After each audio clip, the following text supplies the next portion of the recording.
Friends, if you want to watch the super hit movie Until Dawn in English, then make sure to like this video.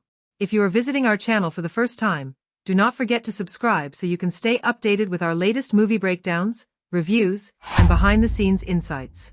In today's video, we are going to talk about the movie called Until Dawn, an intense and emotional story that has captured the attention of audiences worldwide. We will explore everything about this film, what it is about, where you can watch it, its production details, cast performances, music, technical elements, and the story's overall message. So stay with me till the end because this video will give you a complete overview of Until Dawn. Until Dawn is a gripping film that blends psychological tension, emotional storytelling, and powerful character development. It falls within the thriller and survival drama genre, where the story unfolds around a group of people who find themselves trapped in a dangerous situation as night falls. The title itself, Until Dawn, suggests survival through the darkness, both literal and metaphorical. The movie dives into how fear, guilt, and the instinct to survive can push people to their limits. What makes the film so effective is the way it builds suspense while allowing audiences to connect deeply with the characters' emotions and motivations. In terms of production, the movie was developed with a strong focus on atmosphere and realism. The pre-production stage involved detailed script development, location scouting, and creating a tone that feels both haunting and authentic. The filmmakers paid great attention to lighting, sound, and camera work to ensure every frame contributed to the tension. The dark, moody cinematography gives the film its chilling tone, while the use of handheld cameras and tight shots brings viewers uncomfortably close to the action. The director wanted the audience to feel like they were right there with the characters, facing the same fear and uncertainty. The filming process took place in isolated locations to create the right mood for the story. The crew often worked during nighttime shoots, which added to the realism of the scenes. The production team faced challenging weather conditions that made the filming more difficult, but ultimately helped achieve the raw, natural atmosphere that defines the movie's tone. Every technical department, from sound design to costume, contributed to building this believable and immersive world. The visual effects were used sparingly, relying more on practical effects to maintain authenticity. When it comes to music, the score of Until Dawn plays a vital role in shaping the movie's tension and emotional weight. The soundtrack uses deep, ambient tones, sharp violin strings, and subtle sound cues to heighten suspense at critical moments. The composer's approach was to use silence as effectively as music, letting quiet moments speak for themselves. This balance between sound and silence keeps the audience engaged and uneasy, which is exactly what the filmmakers intended. The post-production process was equally detailed. Editors focused on pacing to maintain the constant sense of unease without overwhelming the viewer. The color grading leaned toward cold, desaturated tones, which helped communicate the emotional isolation of the characters. The final cut ensured that the tension was consistent from start to finish, while still allowing moments of emotional reflection. As for the budget and box office, Until Dawn was produced on a moderate budget compared to big Hollywood thrillers, but its excellent direction, gripping story, and word-of-mouth promotion helped it perform impressively at the box office. It managed to attract audiences who appreciate intense storytelling over flashy effects, and critics praised its emotional depth and psychological realism. The star cast delivered outstanding performances that brought the story to life. Each actor fully embodied their character's fear, guilt, and desperation. The lead actor in particular delivered a performance that felt raw and human, capturing the emotional breakdown and moral conflicts of someone struggling to survive against impossible odds. Supporting actors complemented the story well, each adding layers of complexity and realism. Certain scenes stood out due to their emotional power, particularly those involving moral choices and character confrontations. In terms of story overview, Until Dawn revolves around survival and redemption. It is not just a thriller about physical danger, but also a story about confronting one's past and inner demons. The film explores how far a person will go to protect others, and what happens when fear blurs the line between right and wrong. The pacing keeps you invested from beginning to end, with each scene adding tension and emotional depth. To conclude, Until Dawn is more than just another survival thriller. It is a carefully crafted piece of cinema that combines strong performances, intelligent direction, and emotional storytelling. Its haunting atmosphere, realistic visuals, and intense music make it an unforgettable experience. Whether you are watching it for the suspense, the character-driven story, or the psychological depth, this movie offers something powerful for every viewer. Watch the video till the end to get every detail you need to fully understand and appreciate this remarkable film. Until Dawn is a 2025 American horror thriller directed by David F. Sandberg and written by Gary Dauberman and Blair Butler. It is an intense reimagining of the popular PlayStation game of the same name and serves as both a psychological survival story and a cinematic exploration of fear, guilt, and redemption. The film captures the terrifying atmosphere of isolation and the constant tension of survival as a group of young friends must endure one horrifying night that keeps resetting itself until they uncover the truth behind the valley that traps them. The movie opens with Clover, Ella Rubin, a young woman still haunted by the disappearance of her sister Melanie a year earlier. Unable to move on, Clover organizes a trip with her close friends to the remote and mysterious Glore Valley, the same area where her sister vanished. The group includes her ex-boyfriend Max, Michael Cimino, her loyal friend Megan, Ji Young-yu, the bold and outspoken Nina, Odessa Azian, and Nina's boyfriend Abe, Belmont Kameli. Together, they set out to find answers, hoping to uncover what really happened to Melanie. However, what begins as a search quickly turns into a fight for survival when they stumble upon an abandoned visitor center surrounded by eerie woods and unexplained phenomena. As night falls, strange events start to unfold. The group hears distorted voices, sees shadows moving in the distance, and experiences sudden temperature drops. They try to escape, but every attempt leads them back to the same building. The situation becomes deadly when masked figures begin attacking them, and one by one, the friends are brutally killed. Just when all seems lost, Clover wakes up in the same spot at the start of the night, alive again, but realizing she is trapped in a horrifying time loop. Each time she dies, the night resets, forcing her to relive the terror and watch her friends die over and over again. The story evolves as Clover begins to piece together clues hidden throughout the valley. Every reset reveals small details, photographs, symbols, and messages that point to a supernatural presence linked to her sister's disappearance. She learns that Glore Valley was once the site of government experiments involving psychological manipulation and energy resonance, which opened a gateway between the living and the dead. Melanie, it turns out, was one of the test subjects who became trapped in this distorted reality. The valley now feeds on guilt, regret, and human fear, forcing anyone who enters to face their darkest memories until dawn. Megan's character plays a vital role in understanding the mystery. She possesses a psychic sensitivity that allows her to connect with the valley's energy and glimpse fragments of past events. Her emotional performance becomes the film's heart, showing how trauma and empathy intertwine in a place designed to break the human mind. Nina and Abe's relationship serves as a contrast, as they represent denial and selfishness, qualities the valley punishes harshly. Their eventual fates are among the most shocking and emotionally powerful moments in the film. The turning point comes when Clover discovers that the key to breaking the loop lies in confronting her sister's spirit, now transformed into a malevolent entity driven by pain and resentment. In a tense and emotional sequence, Clover faces Melanie inside a decaying version of their childhood home, now existing within the valley's dreamlike dimension. The confrontation forces Clover to accept her guilt for abandoning her sister before she disappeared. This emotional breakthrough, combined with an act of self-sacrifice, finally ends the loop, at least temporarily. Technically, Until Dawn stands out for its haunting cinematography and practical effects. The dark forest landscapes, flickering lights, and use of sound play a huge role in building atmosphere. The film avoids excessive CGI, relying instead on lighting, makeup, and sound design to create its scares. The soundtrack by Benjamin Wallfish adds to the film's dread, mixing orchestral tension with eerie silence that keeps viewers uneasy throughout.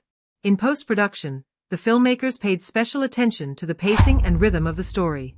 Each repetition of the night was edited differently to show the characters' growing despair and knowledge, making every loop feel unique rather than repetitive. The color grading is cold and washed out, emphasizing emotional isolation, while quick cuts and distorted sound cues create a sense of disorientation and fear. Peter Stormare plays Dr. Hill, a mysterious psychiatrist who appears in Clover's dreams, offering cryptic guidance. His presence bridges the human world and the supernatural realm, adding a psychological dimension to the story. His scenes raise questions about whether Clover's experiences are real or a manifestation of her trauma, leaving viewers to interpret the truth for themselves. The film's climax delivers both closure and mystery. Clover seemingly breaks the cycle and emerges into daylight, exhausted but alive. However, the final shot reveals a subtle detail, a faint echo of the same sound that began the first night, suggesting that the valley's curse might not be gone after all. This open ending leaves the audience questioning whether the survivors truly escaped or if the nightmare will start again with new victims. Until Dawn succeeds as both a survival thriller and a psychological horror film.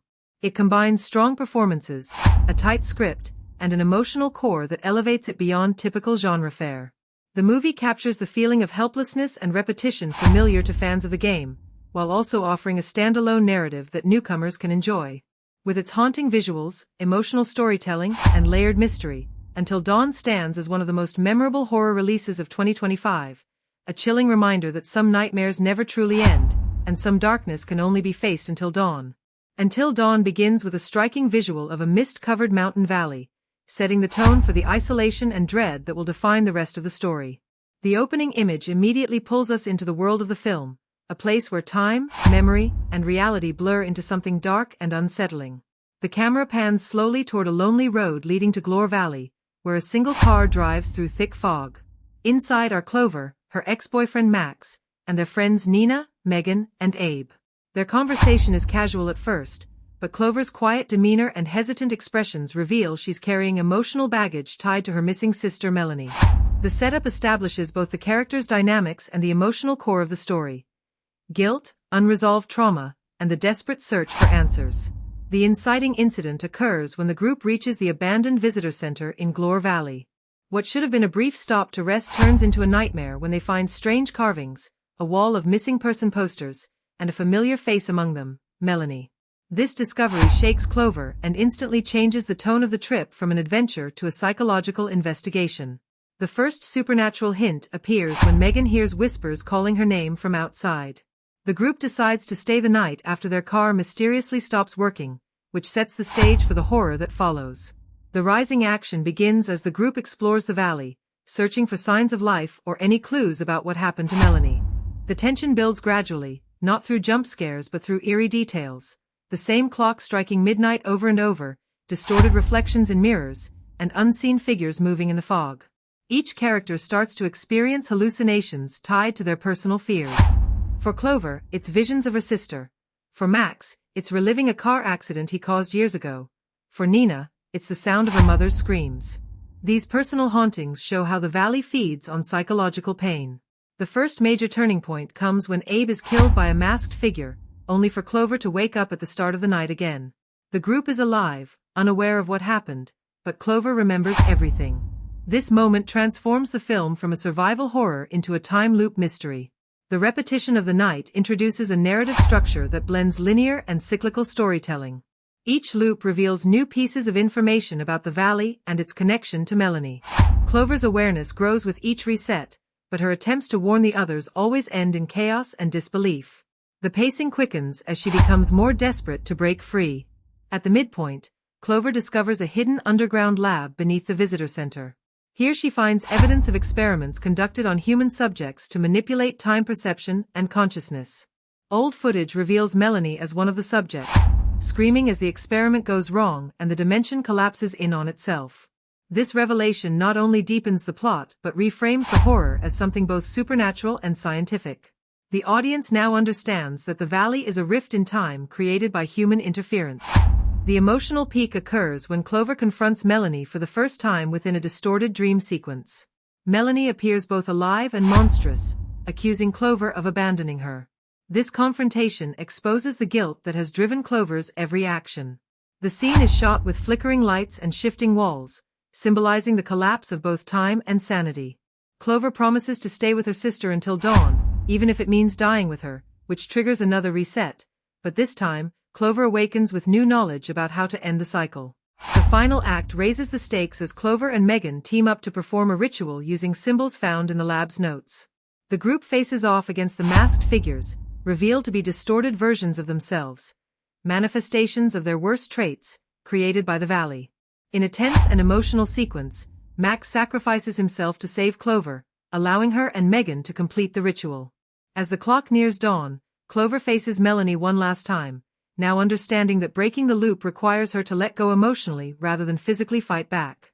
She apologizes, embraces her sister, and the world around them begins to dissolve into light. The finale provides both closure and ambiguity. Clover wakes up at sunrise, alone in the forest. The car engine starts, the fog clears, and the valley seems peaceful for the first time. She drives away, tears in her eyes, believing the nightmare is over. But as the camera pans back, we see the hourglass from the lab half filled with sand again, a quiet reminder that the curse may still linger. The sound of the clock striking midnight echoes faintly as the screen fades to black. Narratively, Until Dawn plays with time to enhance emotional resonance rather than just shock value. Each loop deepens the audience's understanding of the character's pain, transforming what could have been a simple horror plot into a layered psychological journey. The non-linear structure keeps viewers engaged while highlighting how guilt and trauma can trap people in cycles of their own making. Every major turning point serves both the plot and character growth, making the story of Until Dawn not just about survival, but about confronting the past and finding peace before dawn finally breaks. Character development in Until Dawn is one of the film's strongest elements. Each character begins with emotional flaws and unresolved trauma that the story gradually exposes as the night unfolds. Through the repeating time loop structure, the film allows us to see how their choices, relationships, and fears evolve. What makes the characters compelling is that they are not simply victims of horror but mirrors reflecting the central theme of guilt and redemption. Their development unfolds organically through dialogue, reactions, and quiet moments rather than grand speeches or exposition. Clover, played by Ella Rubin, serves as the emotional core and protagonist of the story. When the film begins, she is introverted, emotionally guarded, and weighed down by guilt over her sister Melanie's disappearance.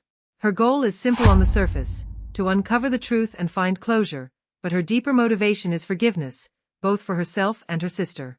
The first act shows Clover suppressing her emotions, often deflecting concern from her friends with vague reassurances. In subtle gestures, her unwillingness to make eye contact, her tightening grip on the necklace she wears, viewers sense her pain. As the loops progress, she becomes more determined and assertive, transforming from a passive victim into a leader. Her arc is not only about survival but about confronting inner demons. The defining moment of her growth comes when she chooses compassion over fear during the final confrontation with Melanie, symbolizing acceptance and emotional release. Max, portrayed by Michael Cimino, starts as the group's practical and somewhat detached member. He hides his own trauma under humor and control, often clashing with Clover's quiet intensity. His want is to protect the group and maintain control of the situation, but what stands in his way is his inability to face his own guilt. It's revealed midway through the film that Max caused a fatal car accident years ago that killed a close friend, and he has never forgiven himself. This guilt manifests in hallucinations that haunt him during the loops. His transformation is subtle yet significant. Early on, Max dismisses Clover's fears, insisting on logical explanations. By the final act, he accepts the supernatural truth and sacrifices himself to save her, finding redemption through selflessness. His final words, acknowledging his past and expressing belief in Clover, show his emotional completion. Megan, played by Ji Young-yu, provides the film's empathetic and spiritual grounding. She begins as a gentle, somewhat hesitant presence, often overshadowed by stronger personalities. However, her psychic sensitivity and connection to the valley become key to understanding the mystery. Megan's arc revolves around courage, learning to trust her instincts and confront her fears. In one of the film's most powerful scenes, she places her hand on a wall pulsing with supernatural energy, whispering that she can hear the voices of those who were trapped before. Her willingness to connect, even when terrified, sets her apart. By the end, she transitions from a secondary character to Clover's emotional partner in breaking the loop, proving that empathy can be a form of strength. Nina, portrayed by Odessa Asian, begins as outspoken, sarcastic, and emotionally defensive. She often acts as the skeptic, mocking the group's fear and insisting on rational explanations. Her character represents denial and self-protection through humor. However, as the loops repeat and she begins to experience her own haunting visions, Nina's facade cracks. A key moment comes when she admits to Clover that she mocked her pain out of jealousy. She resented Clover's closeness with Melanie and felt invisible. This confession adds dimension to her character and reveals that her aggression was rooted in insecurity. Although she does not survive to the end, Nina's moment of honesty marks an important turning point in her development, showing that even secondary characters in Until Dawn have emotional weight. Abe, played by Belmont Cameli, initially appears as a typical comic relief figure. His role is to keep the group's energy light, masking his own anxiety. However, as the story progresses, Abe's fear becomes palpable, and he transforms into a tragic symbol of human fragility. His death in one of the early loops is brutal but meaningful. It signals to the audience that no one is safe and motivates Clover to take control. Abe's lack of growth compared to others underscores how not every person can overcome fear, making his arc a realistic counterpoint to Clover's. Melanie, the missing sister portrayed by Maya Mitchell, functions as both character and symbol. In flashbacks and visions, she appears innocent and loving, but as the story unfolds, her transformation into a vengeful spirit mirrors Clover's internal conflict. Melanie's arc is a tragic inversion of Clover's. While Clover seeks redemption, Melanie is consumed by bitterness and pain. Her final confrontation with Clover, when she demands acknowledgement of the past, forces both sisters to face the emotional truth. They are bound not by hatred but by shared trauma. The resolution of their relationship is what ultimately allows the curse to break, making Melanie as vital to the film's emotional core as the protagonist herself. Dr. Hill, played by Peter Stormare, serves as the psychological antagonist. He appears in dreamlike therapy sessions, guiding and manipulating Clover. His presence blurs the line between reality and imagination. He represents the human desire to rationalize trauma, even when logic cannot contain it. In the end, his calm, unsettling demeanor reveals that he might be part of the valley's consciousness itself. The relationships between the characters evolve in realistic and emotionally charged ways. Clover's connection with Max shifts from tension to trust, while her dynamic with Megan grows from distant sympathy to deep understanding. Even brief interactions carry meaning. For instance, Clover comforting Nina after a breakdown shows her gradual emotional openness. These subtle beats ground the supernatural horror in human emotion. By the end of Until Dawn, nearly every surviving character undergoes transformation, whether through courage, forgiveness, or acceptance.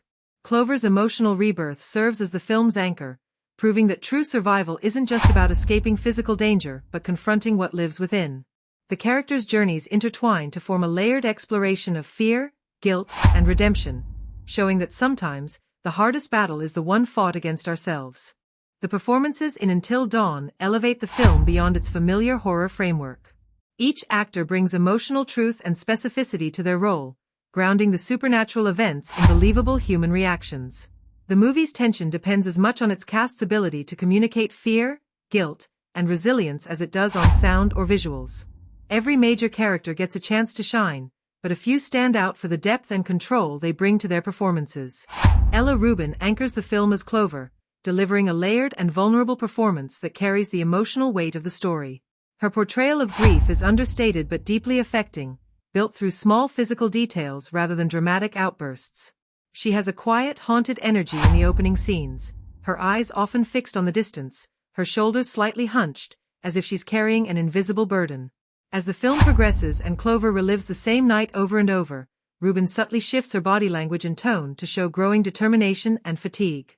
By the final act, her voice becomes steadier, her movements more deliberate, signaling that Clover has reclaimed her agency. One of her most powerful moments comes in the dreamlike confrontation with Melanie, where Rubin's trembling delivery of a simple apology carries more emotional weight than any scream or tearful speech could. She completely disappears into the role, grounding the film in emotional realism even during its most surreal moments. Michael Cimino as Max brings an understated strength to the film. At first, he seems like the group's confident leader, full of sarcastic remarks and logical plans, but Cimino plays him with enough restraint to suggest underlying guilt. His chemistry with Rubin adds emotional texture to their scenes together, the tension of a broken relationship layered with unspoken affection. Their exchanges feel natural, not melodramatic, which makes his eventual self-sacrifice believable and moving. Cimino's most memorable scene occurs midway through the film when Max admits his role in a past accident.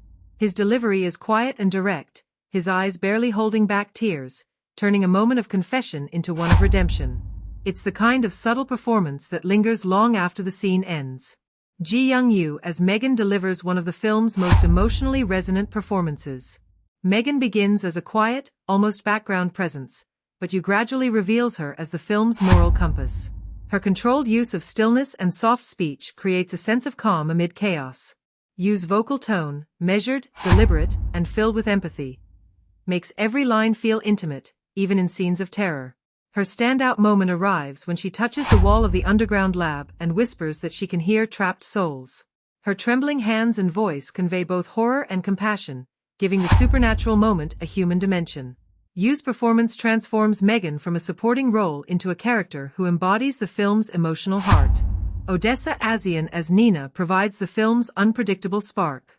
Her sharp timing and sardonic humor balance the tension, but she avoids turning Nina into a caricature. Asian's physical energy, her fidgeting, restless pacing, and quick reactions, adds realism to the character's defensive nature. When Nina finally drops her bravado and admits jealousy toward Clover, Asian softens her tone and slows her rhythm, letting vulnerability show through. This contrast between her earlier bravado and her later honesty gives the scene real impact. Although Nina's arc is shorter than others, Asian's presence leaves a strong impression, and her loss hits harder because of the authenticity she brings to her final moments. Belmont Cameli as Abe offers a performance built on nervous charm. His early comedic timing brings levity to the film, but he skillfully transitions from comic relief to tragic victim without losing credibility. In the scene before his death in one of the loops, Cameli's forced laughter and darting eyes perfectly convey fear masked as humor. His brief monologue about how he always jokes when things get bad gives a glimpse into a man trying to protect himself from panic, making his death sequence emotionally impactful rather than just shocking. Maya Mitchell as Melanie has the most difficult role, playing both the lost sister and her darker, corrupted counterpart. She balances innocence and menace with remarkable control. In flashbacks, she radiates warmth and hope, her voice soft and playful. In her monstrous form, her physical stillness and chilling tone contrast sharply, making her presence deeply unsettling. The final confrontation between Melanie and Clover succeeds largely because of Mitchell's ability to make the audience feel both fear and pity at once.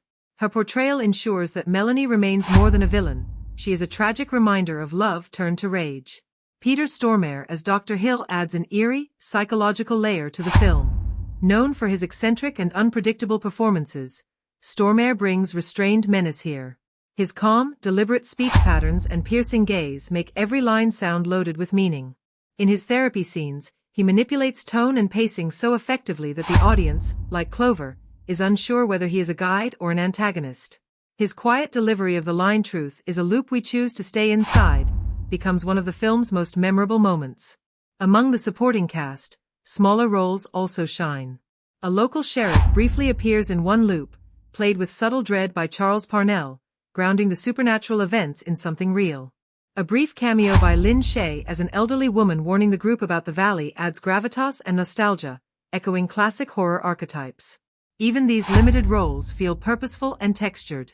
If there is one weak link, it comes from a few background actors during the early scenes who overplay fear reactions, momentarily breaking the film's otherwise grounded tone. However, these moments are minor compared to the ensemble's overall strength. Ultimately, the cast of Until Dawn works in harmony to sustain the film's tension and emotional core. Ella Rubin and Ji Young-yu carry the film's heart, Michael Cimino and Maya Mitchell bring emotional depth, and Peter Stormare adds mystery and dread. Their combined performances ensure that the film's psychological horror resonates not just as a tale of survival, but as a study of how people respond to fear, guilt, and forgiveness. The direction of Until Dawn stands as one of its strongest achievements, transforming what could have been a standard horror adaptation into a deeply atmospheric and emotionally layered experience. Helmed by David F. Sandberg, known for his mastery of mood and tension in films like Lights Out and Annabelle, Creation, the film reflects a director at the top of his craft. Sandberg approaches Until Dawn not as a simple retelling of the game's story, but as an opportunity to explore the psychological complexity behind every decision the characters make. His vision fuses suspense, empathy, and cinematic precision, turning a familiar survival horror setup into an introspective thriller about guilt, fear, and redemption. From the opening frame, Sandberg establishes a distinctive tone that balances realism with surreal unease. The first sequence, featuring Clover walking alone through the fog-covered valley, immediately communicates the director's control over pacing and visual storytelling. Instead of jumping straight into horror, Sandberg lets tension grow naturally. He favors long, unbroken tracking shots that follow the characters through dimly lit spaces, drawing the audience into their vulnerability. The result is immersive. Viewers feel as if they are part of the group, trapped within the same environment. His restraint in revealing threats too early pays off later when supernatural elements finally appear. By then, the emotional stakes have been set, and every scare feels earned rather than manipulative. Sandberg's visual language relies heavily on atmosphere and shadow.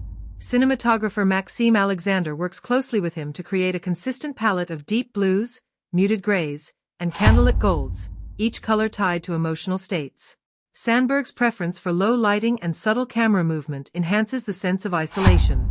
Rather than overusing shaky cam techniques common in modern horror, he allows stillness to speak volumes. One of his most confident decisions is to let silence dominate several key sequences. The absence of sound becomes its own form of suspense, making small noises, footsteps, whispers, or wind, feel amplified and threatening. The director's pacing is deliberate, especially in the first act.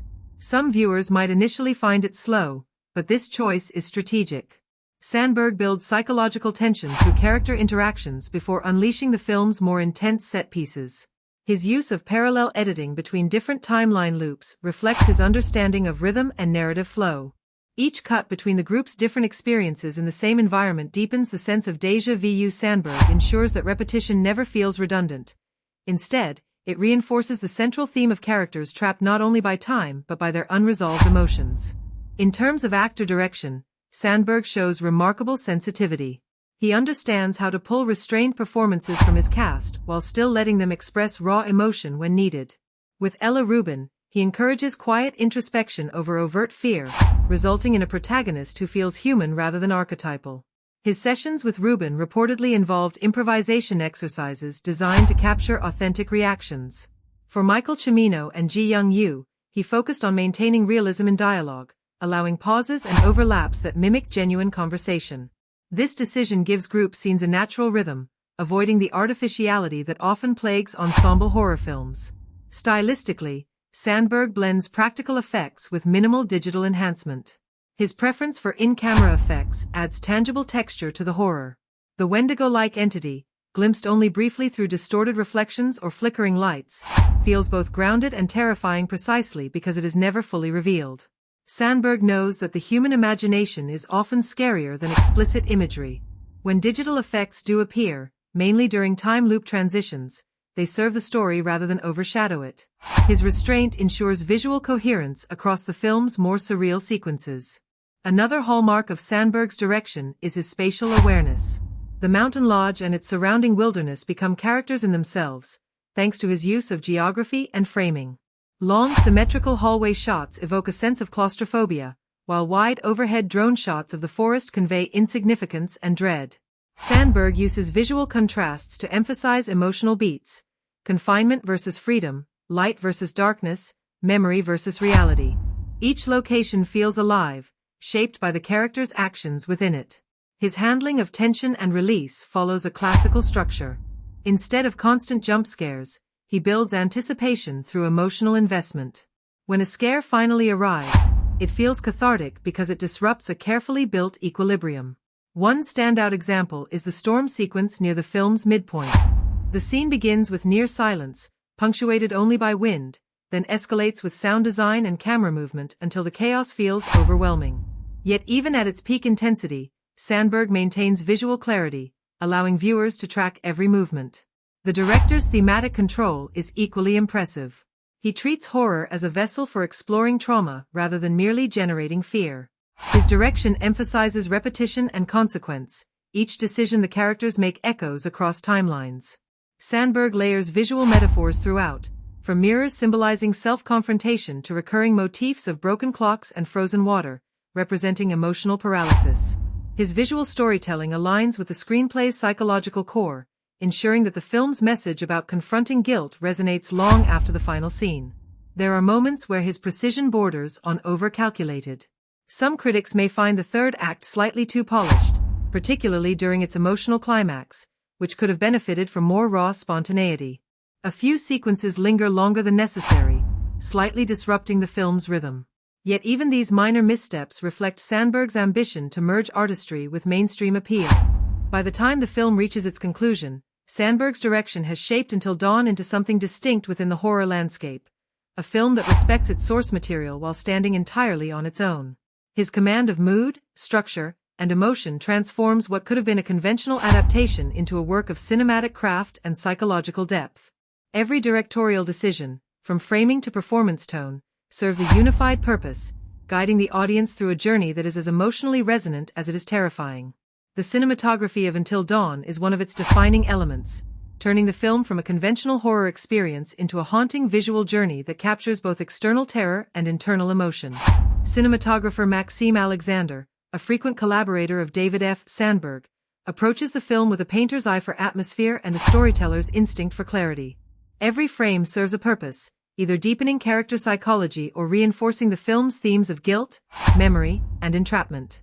His work balances naturalism and stylization, maintaining realism even in the film's most surreal moments. From the opening sequence, Alexander establishes a distinct visual language. The first shot, a slow drone glide over a snow-dusted valley at dawn, sets the tone.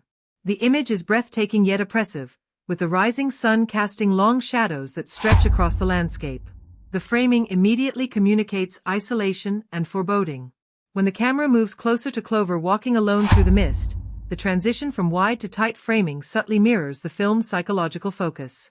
Alexander uses these contrasts throughout, shifting between sweeping environmental shots that emphasize insignificance and tight close-ups that trap characters within their own emotions. Lighting in Until Dawn is never purely functional. It is emotional architecture. Alexander avoids flat illumination, instead sculpting scenes with layered lighting that draws attention to both presence and absence. In early lodge scenes, he uses warm amber tones that flicker with firelight, creating a false sense of safety. As the story progresses and paranoia sets in, those same warm hues fade into colder, desaturated blues. The shift is gradual enough to be felt subconsciously. In night sequences, practical light sources, flashlights, lanterns, and phone screens, become narrative tools. Alexander and Sandberg often let these handheld lights dictate camera movement, creating a sense of realism and urgency. When Clover's flashlight trembles, the beam's flicker literally paints her fear across the walls. Color plays an equally important role in the storytelling. Alexander's palette evolves in tandem with the narrative. The beginning uses muted natural tones, emphasizing earthy greens and browns to ground the characters in reality. As the time loop mystery deepens, he introduces unnatural shades, icy blues, deep purples, and sickly greens, to signal shifts in perception and time. These colors bleed subtly into one another, creating the sense that the world itself is deteriorating. A particularly memorable visual motif is the use of red, appearing only in key moments of emotional or physical danger. Whether it's a streak of blood, a flare's glow, or the reflection of an exit sign, red punctuates the muted palette like a heartbeat, signaling that reality is cracking open. Framing choices in Until Dawn emphasize emotional geometry. Alexander often places characters off-center, surrounded by negative space that heightens their isolation. In conversations, he favors shallow focus, keeping one character sharp while the background dissolves into darkness, reinforcing the idea that danger is always lurking just beyond sight. During scenes of confrontation, he occasionally switches to symmetrical compositions, figures framed perfectly within doorways or mirrors, to evoke a sense of inevitability and fate. His approach to camera height is also deliberate. Low angles make ordinary spaces feel threatening, while high angles suggest surveillance or helplessness. Camera movement throughout the film is measured and purposeful. Alexander avoids overusing handheld shots, reserving them for moments of chaos or fear. In calm scenes, he prefers slow tracking or dolly movements that glide through environments, giving the audience time to absorb visual detail. One standout sequence occurs when Clover explores the underground research facility for the first time. The camera follows her from behind in a single unbroken take, drifting slightly from side to side as if the building itself were breathing. The absence of cuts builds tension, while the slow pan to reveal flickering monitors suggests that something unseen is always watching. When the film transitions between timelines, Alexander employs subtle lens and depth of field changes rather than overt visual effects. Slight focus shifts, exposure adjustments, and motion blur convey temporal distortion without resorting to heavy editing. This technique keeps viewers disoriented yet engaged, mirroring Clover's confusion as she tries to piece together the truth. His visual control ensures that even when the narrative becomes complex, the audience's emotional focus never wavers. A defining hallmark of the film's cinematography is its interplay between light and texture. Snow, glass, and water recur as reflective surfaces, capturing fragmented images of the characters. Alexander often uses these reflections to suggest multiple realities or fractured identities.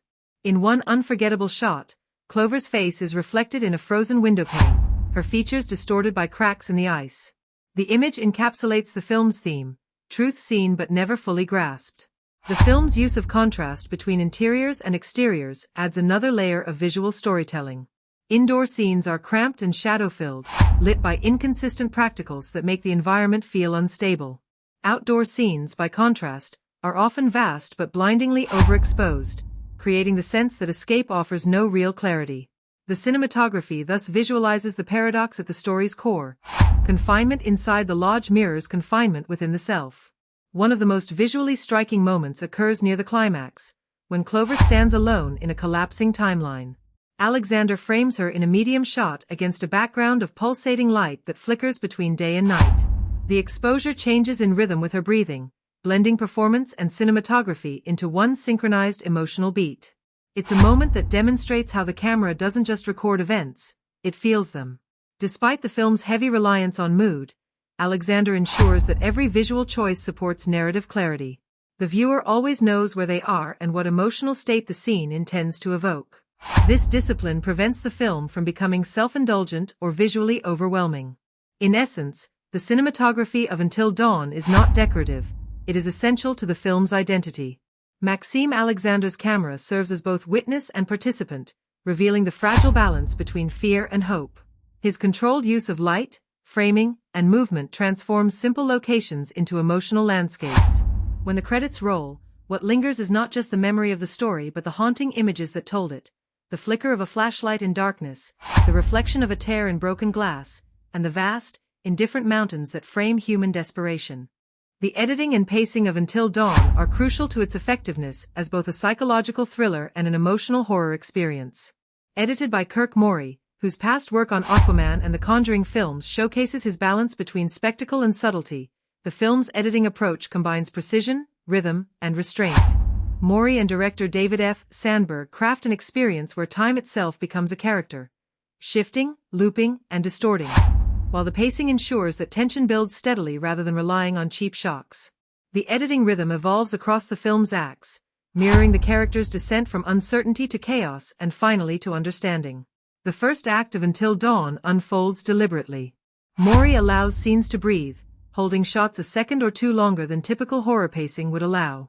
This early restraint establishes tone and lets viewers absorb the setting and character dynamics. The decision to linger on faces, gestures, and silences instead of rushing through exposition makes the audience feel the unease of anticipation. Cuts are minimal and transitions smooth, often using dissolves or slow fades that mimic the sensation of slipping into a dream. This deliberate pacing communicates that something unnatural is happening even before the supernatural elements fully emerge. When the film transitions to the first night in the lodge, the editing subtly shifts. Cross-cutting begins to play a larger role, alternating between small group conversations and wide exterior shots of the storm outside. This structure maintains a rhythm of tension and release. By allowing the audience to move between quiet character moments and the ominous outside world, Morey keeps tension simmering without overplaying it. The sense of time in this section feels elastic, as if the night stretches endlessly. Each cut reinforces that the characters are trapped in a space that obeys different rules. As the narrative enters the second act and the time loop structure becomes apparent, the editing style becomes more fragmented. Morey introduces jump cuts, flash inserts, and match cuts that connect one version of reality to another. These techniques blur the boundaries between timelines without losing clarity. For example, when Clover experiences déjà vu during a conversation, the film abruptly cuts to the same dialogue with slight differences. Lighting changes, altered tone, or different camera angles, forcing the viewer to question what's real. The result is disorienting in a controlled way. The editing mirrors Clover's mental state, balancing confusion with coherence. Montages appear sparingly, but purposefully. A standout sequence occurs midway through the film when Clover begins to piece together patterns in the loop. Morey constructs this scene through rhythmic cutting between repeated actions, a door closing, a match lighting, a clock striking midnight, intercut with close-ups of Clover's realization. The montage accelerates until the repetition itself becomes claustrophobic, then abruptly stops on silence. That cut to stillness is one of the film's most powerful editing decisions. Morey and Sandberg understand that restraint can be more impactful than momentum. In contrast, action-heavy moments, such as the storm attack on the lodge, feature faster, almost musical editing. Morey uses rapid intercuts between characters, lightning flashes, and external chaos to convey panic, but he never sacrifices spatial clarity. Unlike many modern horror films that rely on erratic cutting to create artificial energy, Until Dawn maintains coherence. The viewer always knows where each character is and what they're reacting to. The rhythm of the cuts follows emotional beats rather than arbitrary timing, ensuring that every moment feels connected to the character's experiences. Transitions between scenes are another highlight of the film's editing design. Mori avoids hard cuts wherever possible, preferring match cuts that link visual or thematic elements. For instance, the reflection of a candle flame in one timeline transitions seamlessly into a sunrise in another. These transitions build a subconscious sense of unity across fragmented realities. The editing rhythm in these moments resembles breathing, slow exhalation followed by abrupt inhalation, mirroring the emotional ebb and flow of the story. Sound editing and silence are equally important to pacing. Mori's use of pauses amplifies unease. Several sequences end not with music or noise but with extended silence that allows the weight of what just happened to sink in. One example occurs after Max's confession scene, where the sound fades out entirely for nearly 10 seconds before the next shot. This choice creates an emotional pause, giving the audience time to process guilt and loss. It's an editing decision rooted in empathy, not just tension. The third act accelerates noticeably, reflecting the story's unraveling. As timelines collapse, Mori introduces faster cuts, overlapping audio, and visual echoes. The editing becomes almost rhythmic, echoing the pulse of Clover's fear and determination. Yet even in its most chaotic moments, the editing maintains internal logic. Each flashback or cut to an alternate version of events arrives with visual cues, light shifts, recurring objects, that help the audience track where they are in the story. This disciplined control prevents confusion while keeping viewers emotionally disoriented, which is exactly the desired effect. However, not every editing choice lands perfectly. A few late film sequences, particularly during the climactic confrontation, feel slightly rushed. The emotional tension built over 2 hours is momentarily undercut by cuts that come too quickly, not allowing certain revelations to fully resonate. Slowing those moments by a few seconds could have heightened impact. Still, these are minor pacing missteps in an otherwise masterful assembly. The film's ending returns to the quiet pacing of the beginning, completing the cycle. The final shot, a lingering static frame of Clover facing the dawn, runs several seconds longer than expected, letting the emotional conclusion settle naturally.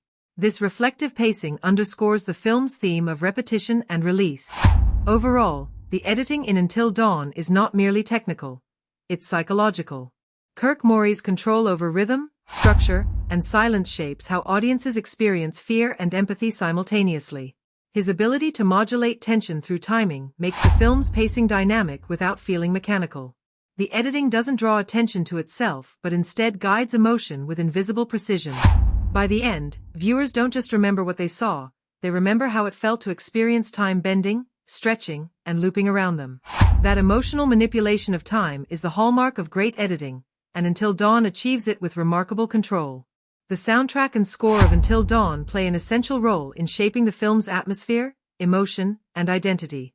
Composer Benjamin Wallfisch, who has previously collaborated with David F. Sandberg on projects like Lights Out and Annabelle Creation, brings an intricate blend of orchestral and electronic elements that mirror the film's shifting tones between grounded realism and supernatural dread.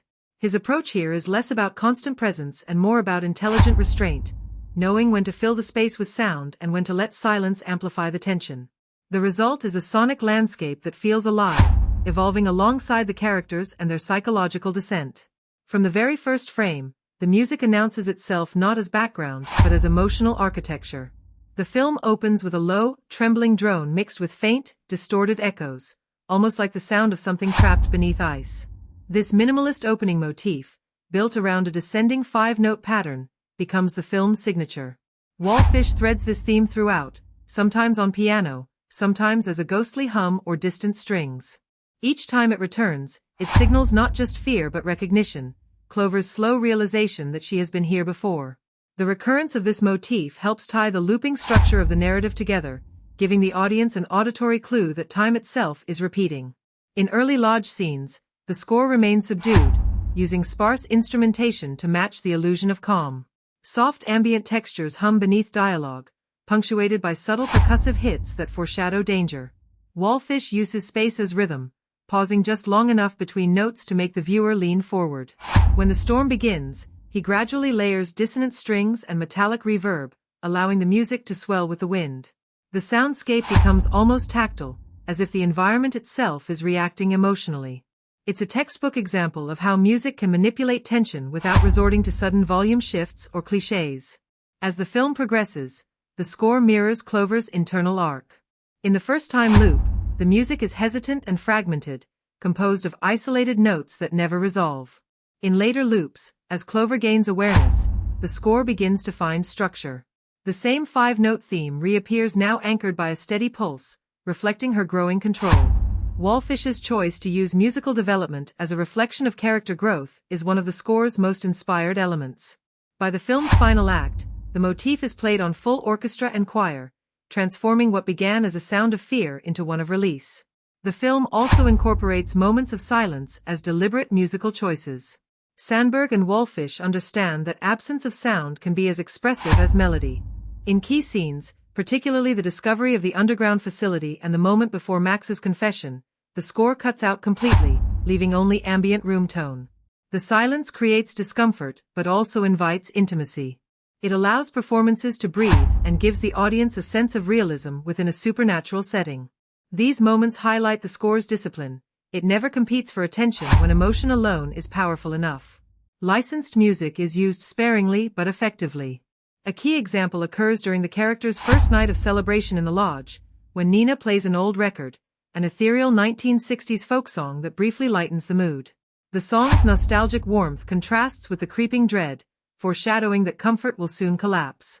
Later, when the same melody faintly returns distorted in a nightmare sequence, it becomes a haunting echo of lost innocence. The decision to repurpose a diegetic track as a horror motif shows careful musical storytelling rather than simple soundtrack curation. Wallfish's instrumentation choices enhance the film's physical texture. Instead of relying solely on traditional orchestral instruments, he blends bowed cymbals, reversed piano samples, and manipulated field recordings of wind and snow. These sounds create an auditory illusion of space, sometimes open and vast, sometimes suffocatingly close. For instance, in the scene where Clover runs through the valley, the score uses reversed string swells that rise like gasps, perfectly syncing with her breath. The result is an emotional synchronization between sound design and performance. In scenes of confrontation, the score's rhythm often mirrors Clover's heartbeat. A pulsing low-frequency throb underscores her fear without overpowering dialogue. The tension comes not from sudden stabs but from sustained vibration, a sound that feels like it's pressing against the chest. During the final confrontation with Melanie, Wallfish introduces choral elements for the first time. Soft, wordless female voices that sound both human and otherworldly. This sonic shift suggests that the horror has transformed into transcendence. The music no longer threatens, it mourns. One of the most unforgettable uses of music occurs near the climax when Clover relives her sister's death. Wallfish strips away traditional harmony, reducing the soundscape to layered breathing and a single sustained violin note that slowly bends out of tune. The effect is deeply unsettling because it erases musical comfort. When the motif finally resolves into the full orchestral theme at the dawn sequence, it delivers catharsis. The emotional release is felt physically, proof of how deeply the music has embedded itself into the film's structure. The sound mixing by Andy Nelson ensures that the score integrates seamlessly with the film's sound design. The balance between musical and environmental sounds feels organic. In scenes of suspense, it's often difficult to tell where the score ends and the sound design begins, a deliberate creative choice that enhances immersion. When snow crunches underfoot or doors creak in the distance, the score often mimics or echoes those frequencies, blurring boundaries between natural and composed sound. If the soundtrack has a weakness, it's that in a few moments the orchestral swells verge on overstatement. A couple of emotional beats, particularly during flashbacks, lean too heavily on music to convey sadness rather than trusting the performances. These instances are rare but noticeable, reminding viewers that subtlety remains the score's greatest strength. Despite these brief excesses, the overall sound design and score of Until Dawn work together with rare precision. Benjamin Wallfish's music doesn't simply accompany the story, it deepens it, shaping emotional transitions and reinforcing narrative themes of time, loss, and renewal. The recurring motifs, the intelligent use of silence, and the seamless blend of score and ambient sound make the audio experience essential to the film's identity. By the end, the music feels less like background and more like the echo of the characters' souls, haunting, fragile, and unforgettable. Beneath its supernatural premise and cyclical structure, Until Dawn operates as a deeply human exploration of grief, guilt, and the struggle for self-redemption. While the surface story unfolds as a time loop horror thriller, the underlying narrative is far more psychological, dealing with how trauma traps people in endless repetition until they confront the truth they've buried. David F.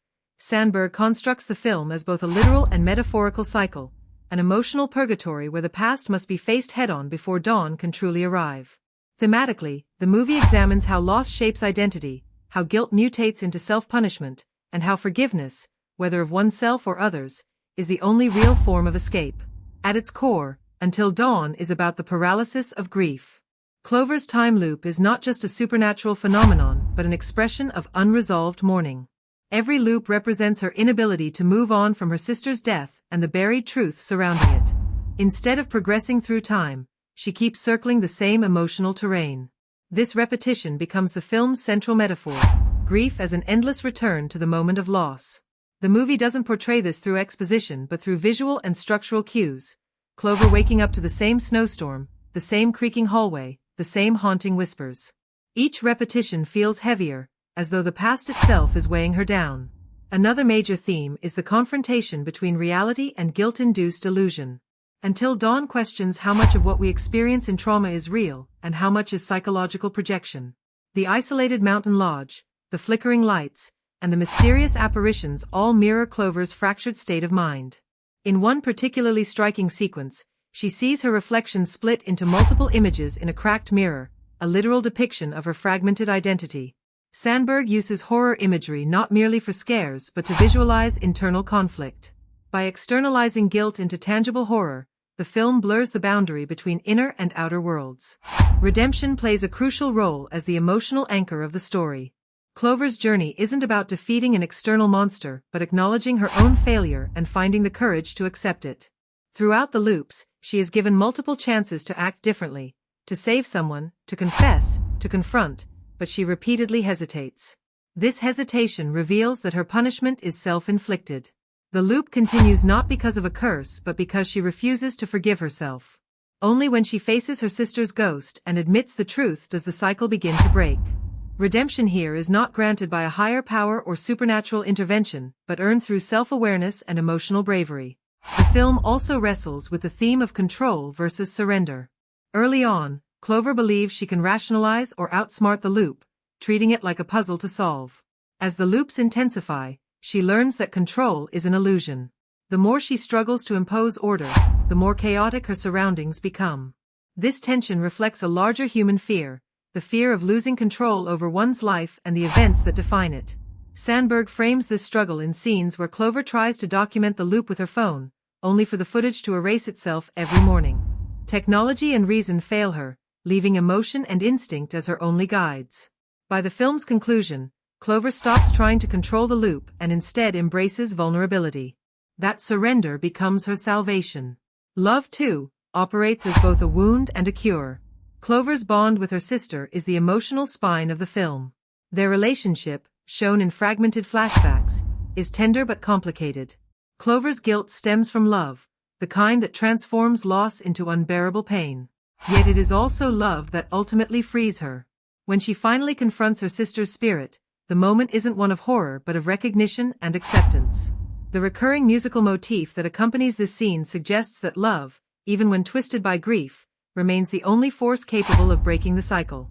Thematically, the movie argues that love is both the source of human suffering and the path to healing. Fear operates as a constant undercurrent, but not in the traditional horror sense.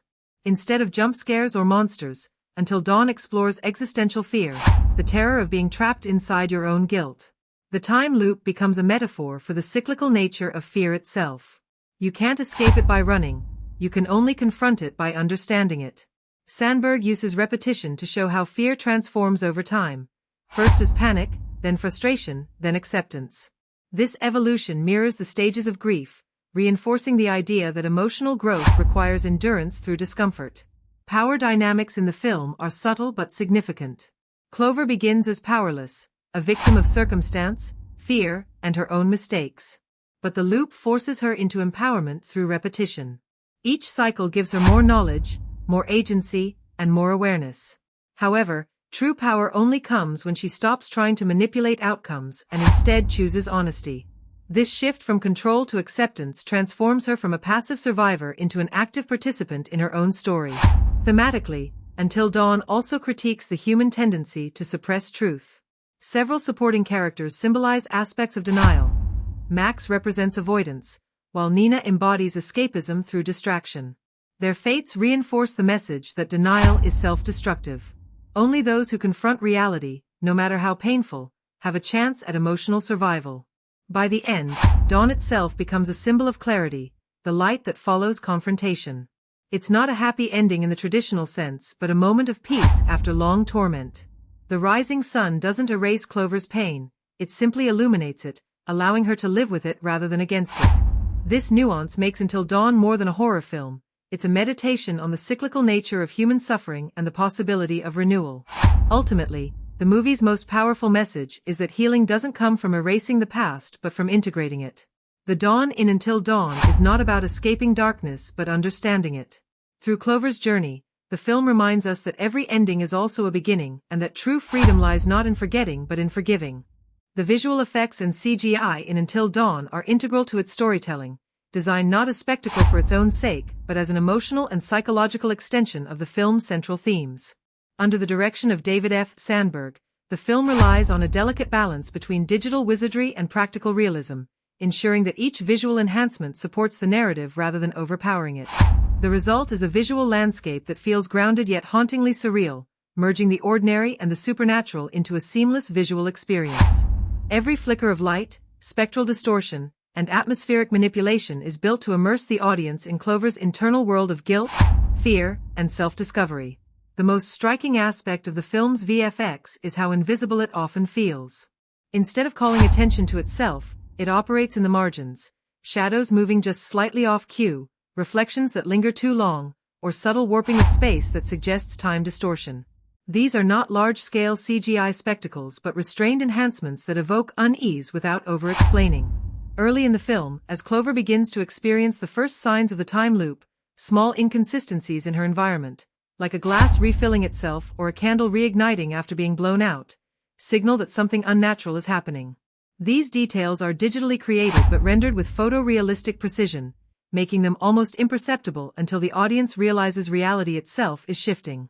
One of the most visually ambitious sequences occurs midway through the film, when Clover experiences multiple time loops collapsing at once.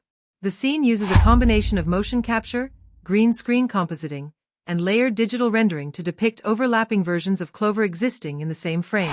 Rather than rely on excessive digital blur or ghosting effects, the filmmakers use sharp visual distinction between timelines. One version of Clover appears illuminated in cool blue light, another bathed in red, and another barely visible as a shadow. The compositing here is flawless, demonstrating both technical precision and thematic purpose. The chaos of visual duplication mirrors her psychological breakdown, showing her fragmented consciousness through tangible imagery. Until Dawn's supernatural elements also benefit from sophisticated particle simulation and environmental VFX. The recurring motif of snow and fog is digitally enhanced to behave almost sentiently. Snowflakes move against the wind, and fog subtly responds to Clover's breath, as though the environment itself is alive. This choice transforms the landscape into a character of its own. The effects team reportedly used volumetric rendering and advanced particle systems to simulate weather that interacts dynamically with the character's movement. These atmospheric layers contribute to a feeling of entrapment and unreality, reinforcing the movie's psychological tension. The apparition effects, too, strike an effective balance between CGI and practical techniques. Sandberg chose to shoot many ghostly encounters practically, using makeup, lighting tricks, and in-camera double exposures. Digital effects were then added sparingly to refine transitions or add impossible distortions, such as when Clover's sister's face flickers between life and decay in a single shot. The blend of physical presence and digital manipulation makes these moments unsettling in a tactile way. You can sense that the ghost is both real and unreal, physical and memory-like. Another highlight is the use of CGI to depict the collapsing lodge during the climax. As time loops begin to overlap uncontrollably, the environment itself starts tearing apart. The digital destruction was achieved through a mix of photogrammetry scans of the real set and procedural simulation. The walls bend, objects levitate, and light fractures through the ceiling in cascading beams that feel almost painterly. The sequence walks a fine line between chaos and clarity. Even at its most visually intense, it never devolves into incomprehensible spectacle. Instead, every shattering piece of wood and cascading particle of dust carries emotional weight, symbolizing Clover's crumbling psyche and the disintegration of denial. Compared to many contemporary thrillers, Until Dawn's VFX stands out for its restraint. Where other films might rely on jumpy digital ghosts or explosive effects, this one chooses atmosphere and precision. The CGI is not there to impress but to disturb subtly. Even the time distortions are treated with a sense of grounded physics. Objects stretch and ripple as though gravity itself has lost meaning, but the light and texture remain naturalistic. This approach maintains immersion and avoids the uncanny artificiality that often plagues digital-heavy films. From a technical standpoint, the effects pipeline demonstrates remarkable craftsmanship. The production combined practical cinematography with real-time rendering tools, allowing the director to visualize digital elements on set through LED screens rather than green screens. This technique ensured consistent lighting between actors and CGI components, creating a cohesive aesthetic that blurs the line between real and virtual imagery. The use of Unreal Engine-style rendering also enabled the filmmakers to adjust VFX elements dynamically during post-production, resulting in more fluid integration. Despite its successes, a few moments in Until Dawn's visual effects reveal the limits of its ambition. Certain late-stage sequences involving digital de-aging and full-body duplication appear slightly less convincing under close scrutiny, particularly in brightly lit environments. While these instances are minor, they occasionally disrupt the film's immersive realism. Still, the overall craftsmanship outweighs these small flaws, and the film's visual integrity remains intact. What makes the CGI in Until Dawn memorable is its emotional intelligence. Every visual manipulation serves a purpose: to convey disorientation, evoke dread, or reflect internal conflict. The technology never feels like an end in itself. In one particularly haunting scene near the finale, Clover steps through a shimmering door of light, and for a moment, her entire body dissolves into particles before reforming on the other side. It's a breathtaking visual that perfectly encapsulates the theme of rebirth, the old self disintegrating to make way for something new. Ultimately, the visual effects and CGI in Until Dawn succeed because they support story and emotion over spectacle. They create a world that feels tangible yet dreamlike, inviting the viewer into a space where time bends, reality wavers, and emotion dictates the rules of physics. The film's greatest technical achievement is its ability to make the unreal feel deeply human. The set design and location work in Until Dawn form the backbone of its haunting atmosphere and emotional depth. Every physical space feels lived in, burdened with history, and chosen with a clear psychological purpose. Under the guidance of production designer Mark Friedberg, the film's environments are not just backgrounds but narrative tools that mirror the characters' inner worlds. The result is a production design that feels both grounded and unsettling, filled with visual symbolism that reinforces the movie's central themes of grief, guilt, and redemption. Each location reflects a specific phase of Clover's mental and emotional journey, turning physical spaces into extensions of her consciousness. The story's main setting, the isolated mountain lodge, is one of the most meticulously crafted film locations in recent memory. Built on a soundstage with partial exterior extensions in British Columbia's mountains, the lodge embodies both sanctuary and prison. Its architecture is rustic and familiar at first glance: timber walls, stone fireplaces, and snow-covered windows, but subtle design details make it psychologically charged. The production team intentionally distorted symmetry. Hallways seem slightly longer than they should be, doorways misalign just enough to unsettle the viewer subconsciously, and the placement of mirrors throughout the space reflects Clover from unexpected angles. These elements give the impression that the lodge itself is watching her. The creaking floors and dim amber lighting add a sense of decay, suggesting that this once safe haven has been corrupted by memory and guilt. Every room in the lodge tells a story. The kitchen is cluttered with unwashed dishes and half-empty mugs, evoking a place once full of life but long abandoned. The living room, with its family portraits and aged furniture, becomes a museum of lost time. The production design team paid particular attention to the layering of props, photographs, burned-out candles, and old snow gear, creating an environment that feels authentic and tragic. When Clover rediscovers her sister's childhood drawing pinned behind a cracked mirror, the emotional impact comes not from dialogue but from the careful set dressing that allows these details to emerge naturally. The filmmakers also used location design to reflect the cyclical nature of the story. Each time Clover wakes up to a new time loop, the set changes subtly. A chair might be overturned in one version of the loop but upright in the next, a light might flicker in a different pattern, an object on the shelf might be missing entirely. These changes were achieved through physical redressing of the set rather than digital manipulation, grounding the supernatural concept in tactile reality.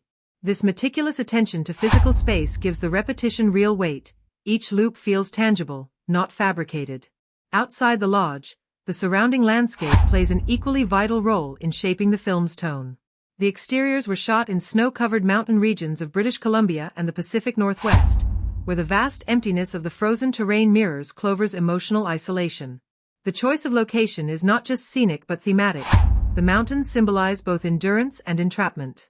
Wide drone shots of Clover trudging through snow emphasize her insignificance against nature's scale, while close-ups of frozen branches and creaking trees heighten the claustrophobia of her situation.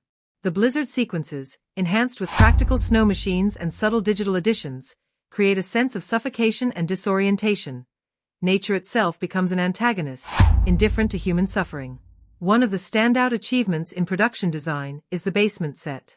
It functions as the film's psychological heart, a place of revelation and confrontation. Designed with low ceilings, exposed pipes, and flickering lights, the basement feels simultaneously real and dreamlike.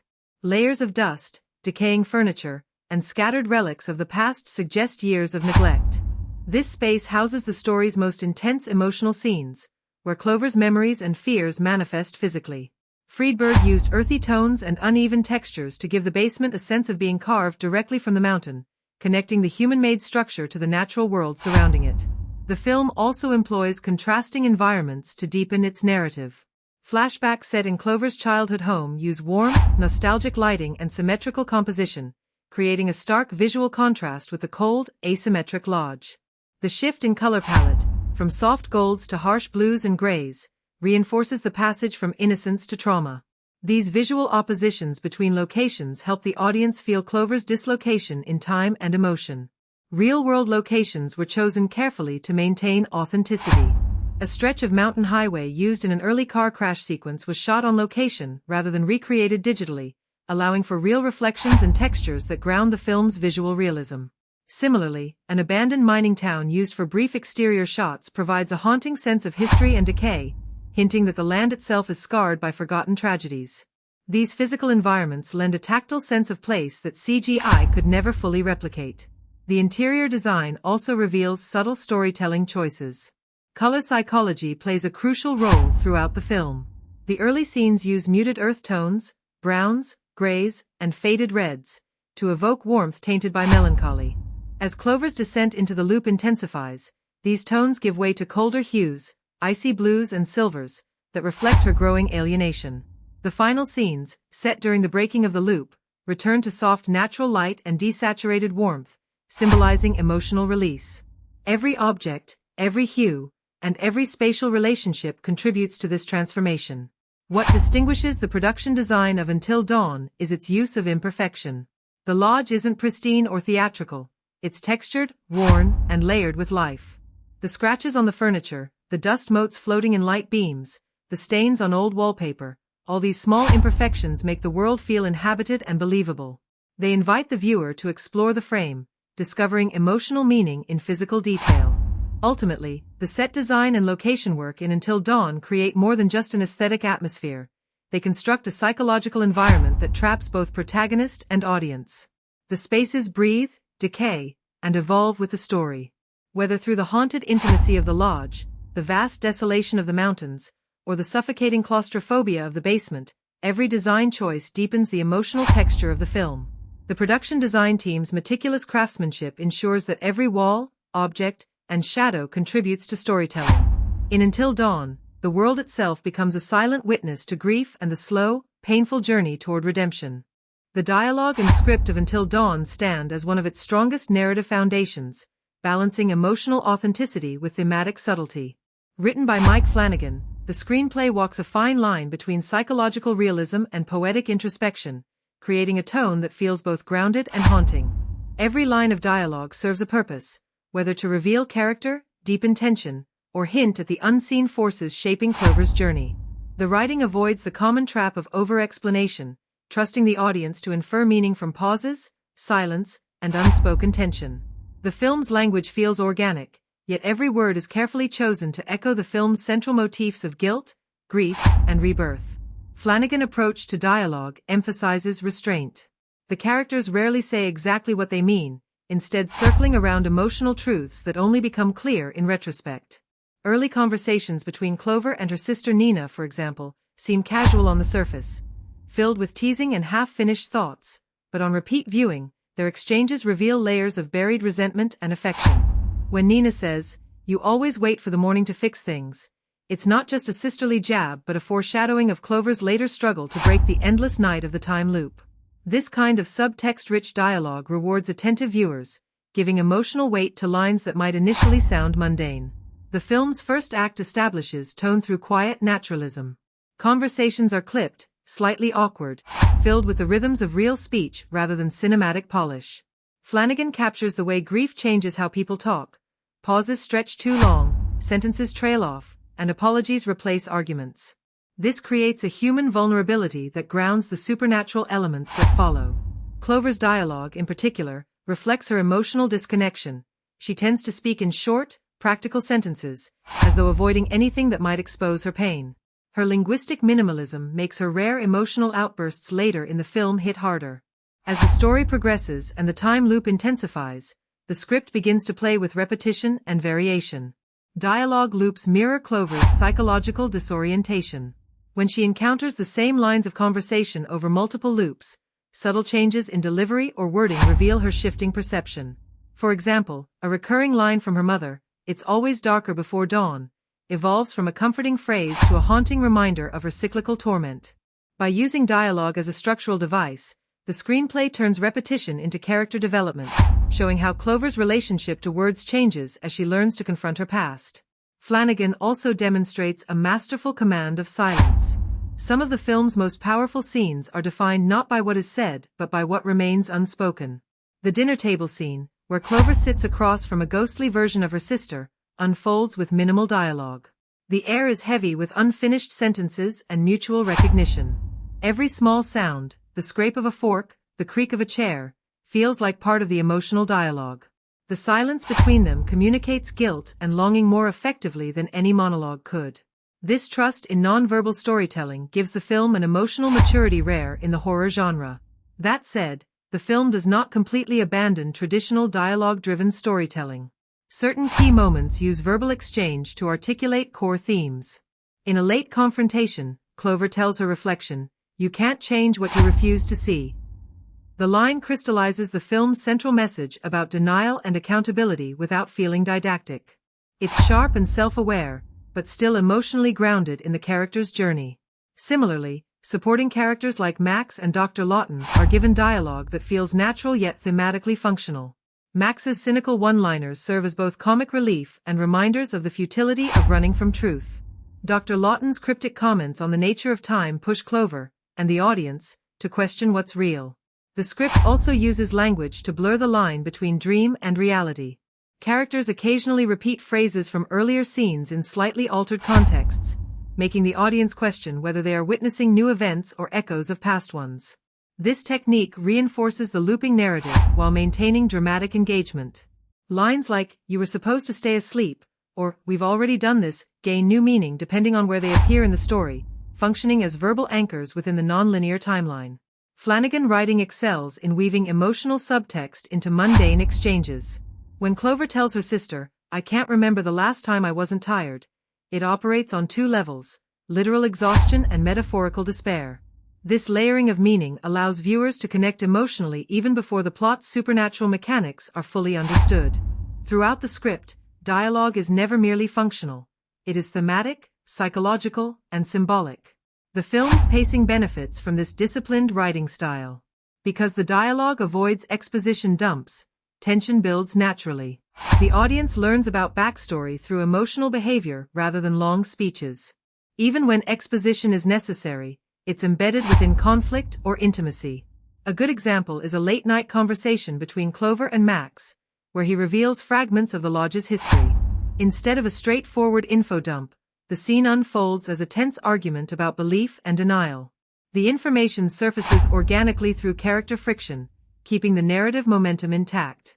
In terms of weaknesses, a few exchanges toward the film's climax lean slightly toward melodrama. Lines like, "The night ends only when you stop fighting it," border on thematic overstatement. However, these moments are brief and arguably necessary to punctuate the story's emotional climax. Overall, the writing maintains an impressive balance between poetic intensity and grounded realism. One of the script's most impressive achievements is its use of recurring motifs in dialogue. Words like dawn, mirror, and awake recur throughout the film, each time taking on new meaning. Initially, dawn represents hope. Later, it symbolizes confrontation. This linguistic evolution mirrors Clover's transformation and reinforces the film's cyclical structure. By the final act, when Clover whispers, "I'm ready to wake up," the line carries the full emotional weight of the story. It's not just about escaping a nightmare but accepting truth and forgiveness. That one simple sentence encapsulates everything the film has built toward, proof of how carefully Flanagan's script layers language to achieve resonance. In summary, the dialogue and script of Until Dawn succeed because they prioritize emotional truth over exposition. Every word, pause, and silence serves the story's psychological depth. The writing captures how real people speak under stress, fragmented, hesitant, yet rawly honest. By merging naturalism with thematic precision, the screenplay creates a world where language becomes both weapon and salvation. It's a rare case of a horror thriller using dialogue not just to move the plot forward, but to explore the deepest corners of the human mind. Until Dawn stands as a fascinating case study in genre execution, a film that sits comfortably within the psychological horror framework while blending elements of mystery, drama, and survival thriller. For American audiences familiar with the evolution of horror storytelling, the film's approach feels both nostalgic and forward-thinking. It honors the traditions of cabin-in-the-woods horror, a subgenre that has fueled countless cinematic nightmares, while reshaping those conventions with a distinctly emotional and introspective edge. From its opening act, Until Dawn signals its respect for horror conventions. The setup, isolated location, a group of friends, hidden secrets, and a dark presence, is instantly recognizable. Yet, it's in how the movie plays with those expectations that it becomes intriguing. Instead of relying solely on jump scares or blood-soaked visuals, it leans into psychological dread and moral tension. The real horror isn't just external, it's born from guilt, betrayal, and fear of one's own conscience. This creative balance allows the film to maintain the suspense of classic horror while layering in psychological realism, making it resonate more deeply with modern viewers.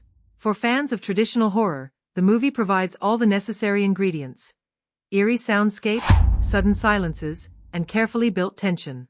But it also subverts some of the familiar beats. The final girl trope, for instance, is treated with greater emotional complexity, turning the character's survival into a reflection of her moral strength rather than mere luck or purity. Similarly, the antagonist operates less as a supernatural monster and more as a mirror to human frailty. This inversion keeps viewers guessing, shifting the focus from the predictable to the existential, giving Until Dawn a more mature and layered genre identity. The film also demonstrates a solid grasp of pacing, a crucial element in horror. It knows when to draw out a moment to unbearable suspense and when to deliver a sudden jolt. Yet, it rarely feels manipulative. Instead of shock for shock's sake, each scare serves narrative or emotional purpose. The editing rhythm reflects a director who understands audience psychology, the importance of giving viewers a moment to breathe before pulling the rug out again. For U.S. audiences who crave both tension and intelligence, this restraint feels refreshing. In terms of visual tone, Until Dawn employs cinematographic strategies familiar to the genre but with subtle refinement. The darkness isn't just aesthetic, it's thematic. Shadows, flickering lights, and the narrow beam of a flashlight all serve to externalize fear and uncertainty. Unlike many horror films that rely on hyper-stylized gore or exaggerated effects, this one opts for grounded realism, heightening the viewer's sense of vulnerability. Every camera movement feels motivated, every frame built to extract unease from the ordinary rather than the grotesque. Where Until Dawn particularly excels in genre execution is its emotional grounding. Too often, Horror neglects character development in favor of cheap thrills, but here the film refuses that shortcut. The scares are effective because the audience cares about the people involved. The psychological unraveling of each character makes their terror more intimate, pulling viewers into the dread rather than observing it from a distance. That emotional connection, paired with the thematic undercurrent of guilt and survival, elevates it beyond a typical genre entry. Still, the film doesn't avoid all genre pitfalls. Certain sequences flirt with predictability, and seasoned horror fans might anticipate some of the twists. There are moments where the narrative leans too heavily on exposition or where the pacing stumbles in its quieter stretches. Yet, these moments don't break immersion, they merely remind the audience that even an inventive horror film must still nod to its roots. The movie's awareness of its own genre heritage becomes both its strength and its occasional limitation. Comparatively, Until Dawn draws inspiration from atmospheric horror pieces like The Descent or Hereditary, where environment and emotion intertwine. Like those films, it trusts tension over spectacle, yet it maintains accessibility for mainstream audiences. Its hybrid nature, a mix of psychological tension, survival elements, and moral reckoning, aligns well with evolving American tastes in horror, where intelligence and empathy increasingly outweigh sheer brutality. In the end, Until Dawn succeeds not by reinventing the horror genre but by refining it. It understands what makes fear effective: uncertainty, intimacy, and consequence. It offers enough familiar touchpoints to satisfy genre loyalists, while adding enough depth to engage those who prefer storytelling substance over surface shocks. For viewers expecting a disposable thrill, the film surprises with its emotional weight. For those hoping for arthouse experimentation, it offers just enough style to keep discussion alive. Its ability to walk that fine line, between fear and feeling, tradition and innovation, is what makes its genre execution stand out. Until Dawn is not just a horror film built on jump scares and atmosphere, it's also a reflection of the anxieties, divisions, and moral questions that define the world it comes from. Beneath its survival horror surface lies a quiet but persistent exploration of social and cultural dynamics, from class and privilege to accountability and group morality. For American audiences, these undercurrents resonate deeply, reflecting both generational fears and cultural patterns that feel distinctly of our time. The film's most immediate layer of commentary deals with privilege and consequence. Like many ensemble horror narratives, Until Dawn brings together a group of young adults whose comfortable backgrounds contrast sharply with the peril they encounter. Their isolation in a remote setting becomes a metaphor for social detachment, a generation cushioned by convenience suddenly forced to face nature, guilt, and mortality without the safety nets of technology or society. This setup taps into the cultural unease of privilege untested by hardship, a theme that echoes throughout American media and public discourse. The film subtly critiques the performative empathy and moral distance of youth culture, suggesting that true character only emerges under pressure. It's an examination of who we become when stripped of social identity and digital masks. At the same time, Until Dawn operates as a story about collective responsibility. Each character carries a secret or a choice that contributes to the group's downfall, turning the narrative into a study of how small moral compromises compound into tragedy. This idea mirrors broader American discussions around complicity, how individual actions feed into societal harm, and how denial or silence often sustain cycles of violence. Rather than moralizing overtly, the film lets this tension unfold through interactions and choices, giving the audience space to interpret its message. Its horror stems not only from external threats but from the revelation of personal and shared guilt. Gender and power dynamics also play a crucial role in its cultural commentary. The film deconstructs traditional horror archetypes, particularly the portrayal of women. The female characters in Until Dawn aren't confined to victim or survivor stereotypes. They embody moral complexity, intelligence, and agency. Their choices often drive the plot forward, subverting expectations of passivity. This reflects a growing shift in American genre cinema, where audiences demand richer portrayals that acknowledge both strength and vulnerability without relying on gendered tropes.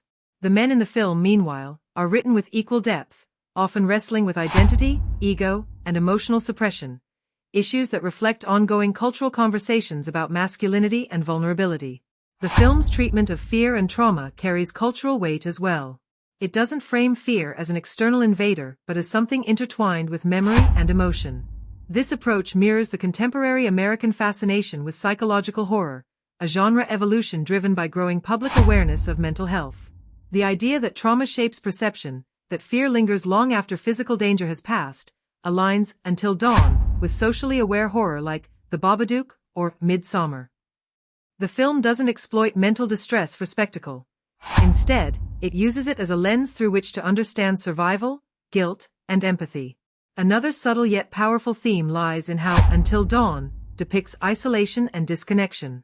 Its setting, a remote mountain retreat, functions as a metaphor for both physical and emotional separation. In an age defined by virtual connection and digital dependency, the group's severed access to communication becomes a statement on modern fragility. This isolation mirrors post-pandemic social anxieties in America, where solitude and fear have reshaped collective psychology. The film's claustrophobic tone captures that unease, the fear of being cut off, of facing consequences without the noise of distraction. Social commentary also emerges in its portrayal of morality under duress. Each decision the characters make reflects the ethical gray zones of survival, trust, and truth. The film's refusal to define heroes or villains in absolute terms feels timely, aligning with a broader cultural recognition that moral purity is a myth.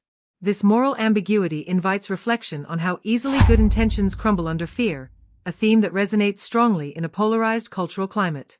Where Until Dawn occasionally falters is in the scope of its symbolism. At times, its metaphors for guilt and redemption verge on the heavy-handed, threatening to dilute the nuance it worked so hard to build. Certain plot points lean toward predictability, simplifying what could have been richer commentary on systemic versus personal accountability. Still, even these moments of excess are grounded in sincerity, a quality that keeps the film emotionally accessible rather than preachy. In the end, Until Dawn succeeds as both genre entertainment and cultural reflection. It holds a mirror to American anxieties about privilege, isolation, morality, and the cost of denial, while never losing sight of its storytelling roots. Its commentary is woven into character, atmosphere, and consequence, making it feel lived rather than declared. For audiences, the result is a film that not only frightens but provokes thought. A story that asks what kind of people we become when the lights go out and survival depends not just on strength, but on conscience.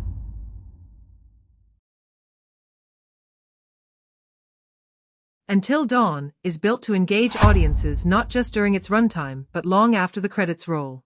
The film strikes that delicate balance between visceral reaction and intellectual curiosity, crafting moments that spark emotion while leaving enough ambiguity to invite interpretation and debate. Its storytelling design seems engineered for audience immersion, an experience that unfolds as both entertainment and participation. From its opening minutes, the film grabs attention with a tone that feels familiar yet unsettling. The introduction of the central group, a mix of friends reuniting in a remote mountain lodge, plays on warmth and nostalgia, but under that surface, subtle tension grows. Early scenes filled with laughter and light teasing make the later horror hits land even harder. Viewers initially lean in because of the dynamic between characters, identifying with their playfulness and shared history. This emotional groundwork is what makes the later twists cut deeper. When danger strikes, it feels personal. The first major gasp-inducing moment arrives about 30 minutes in, when a seemingly harmless prank spirals into a near-fatal incident. It's a masterstroke of tonal shift that turns humor into dread within seconds. The scene doesn't rely solely on shock value. It redefines the emotional atmosphere, setting up guilt and mistrust that will haunt the characters throughout the film.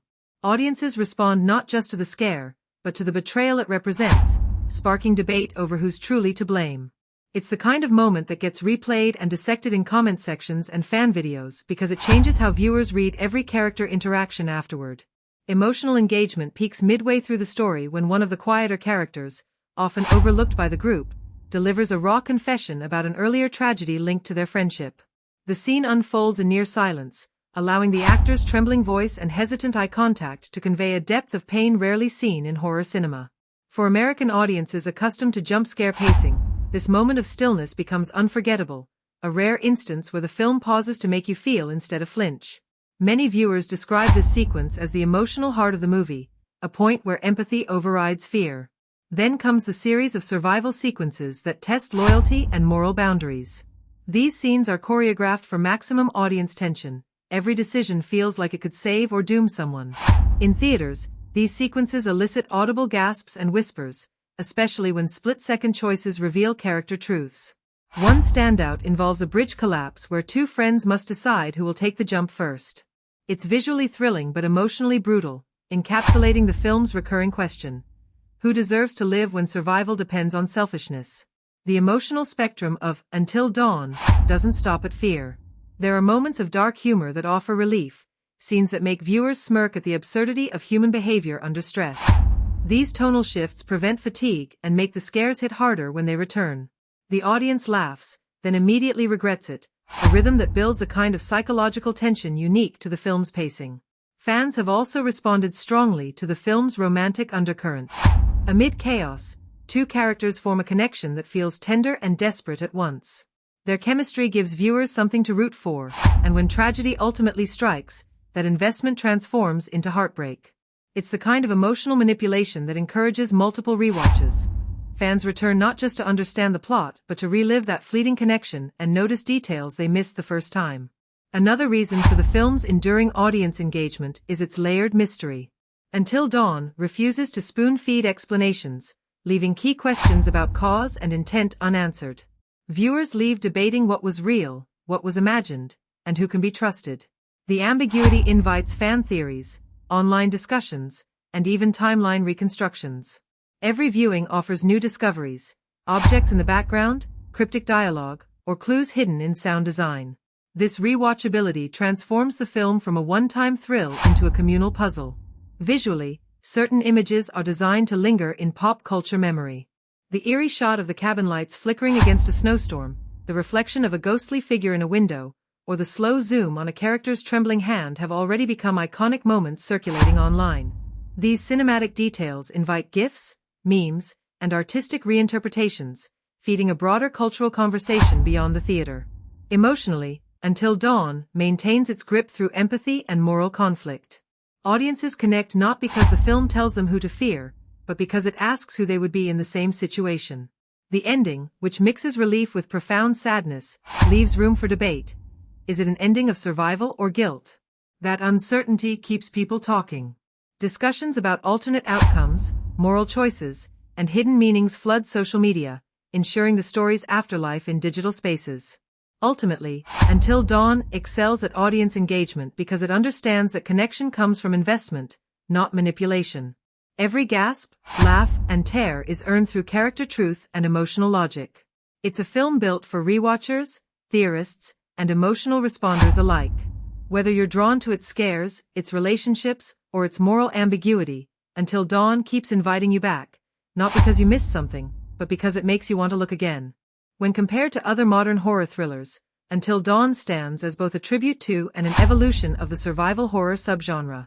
Its DNA is unmistakably rooted in classics like The Cabin in the Woods, The Descent, and Evil Dead, yet it strives for the psychological tension of Hereditary and the character-driven dread of The Haunting of Hill House.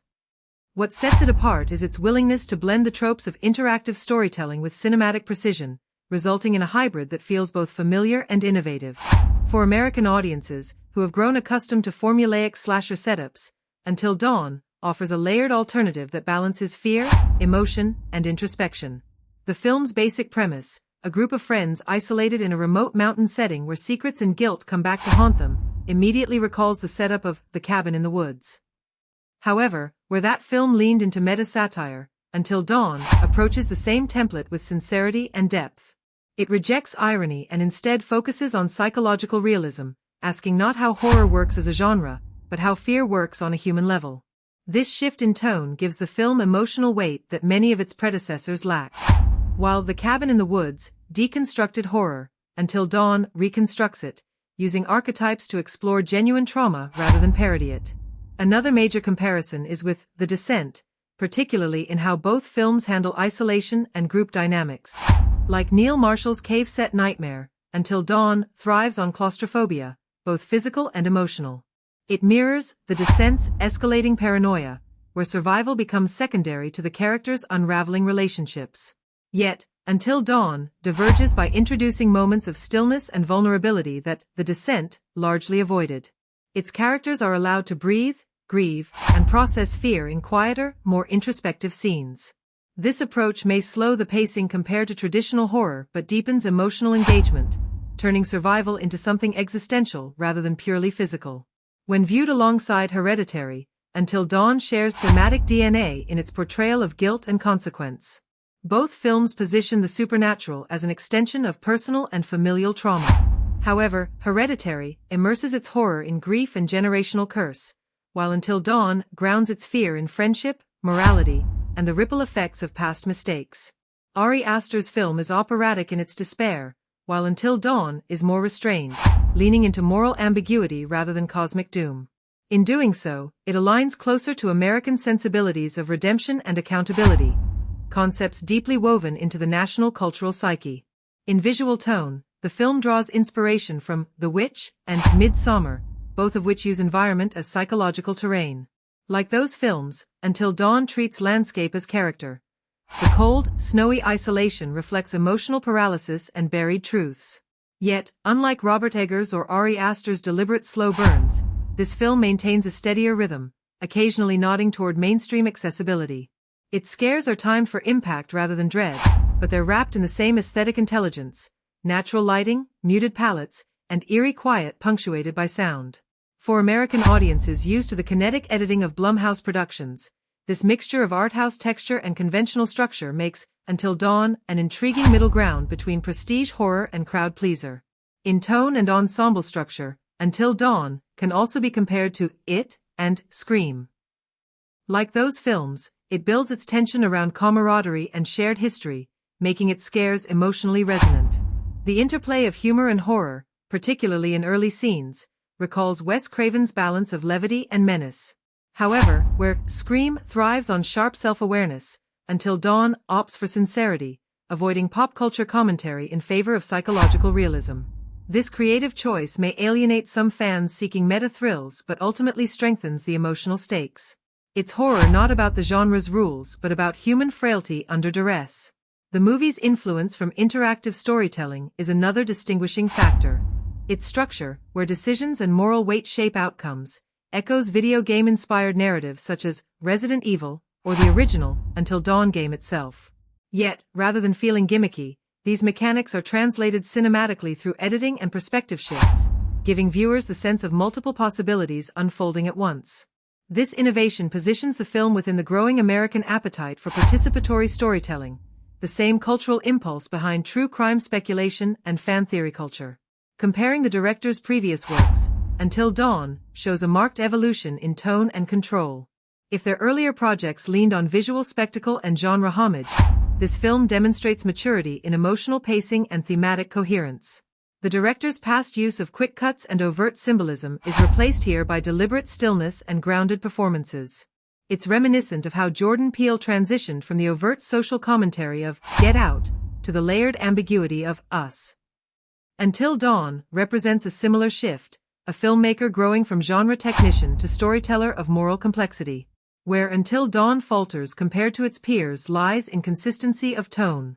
While Hereditary and The Witch sustain dread-through atmosphere, this film occasionally dips into conventional thriller beats that slightly dilute its psychological impact.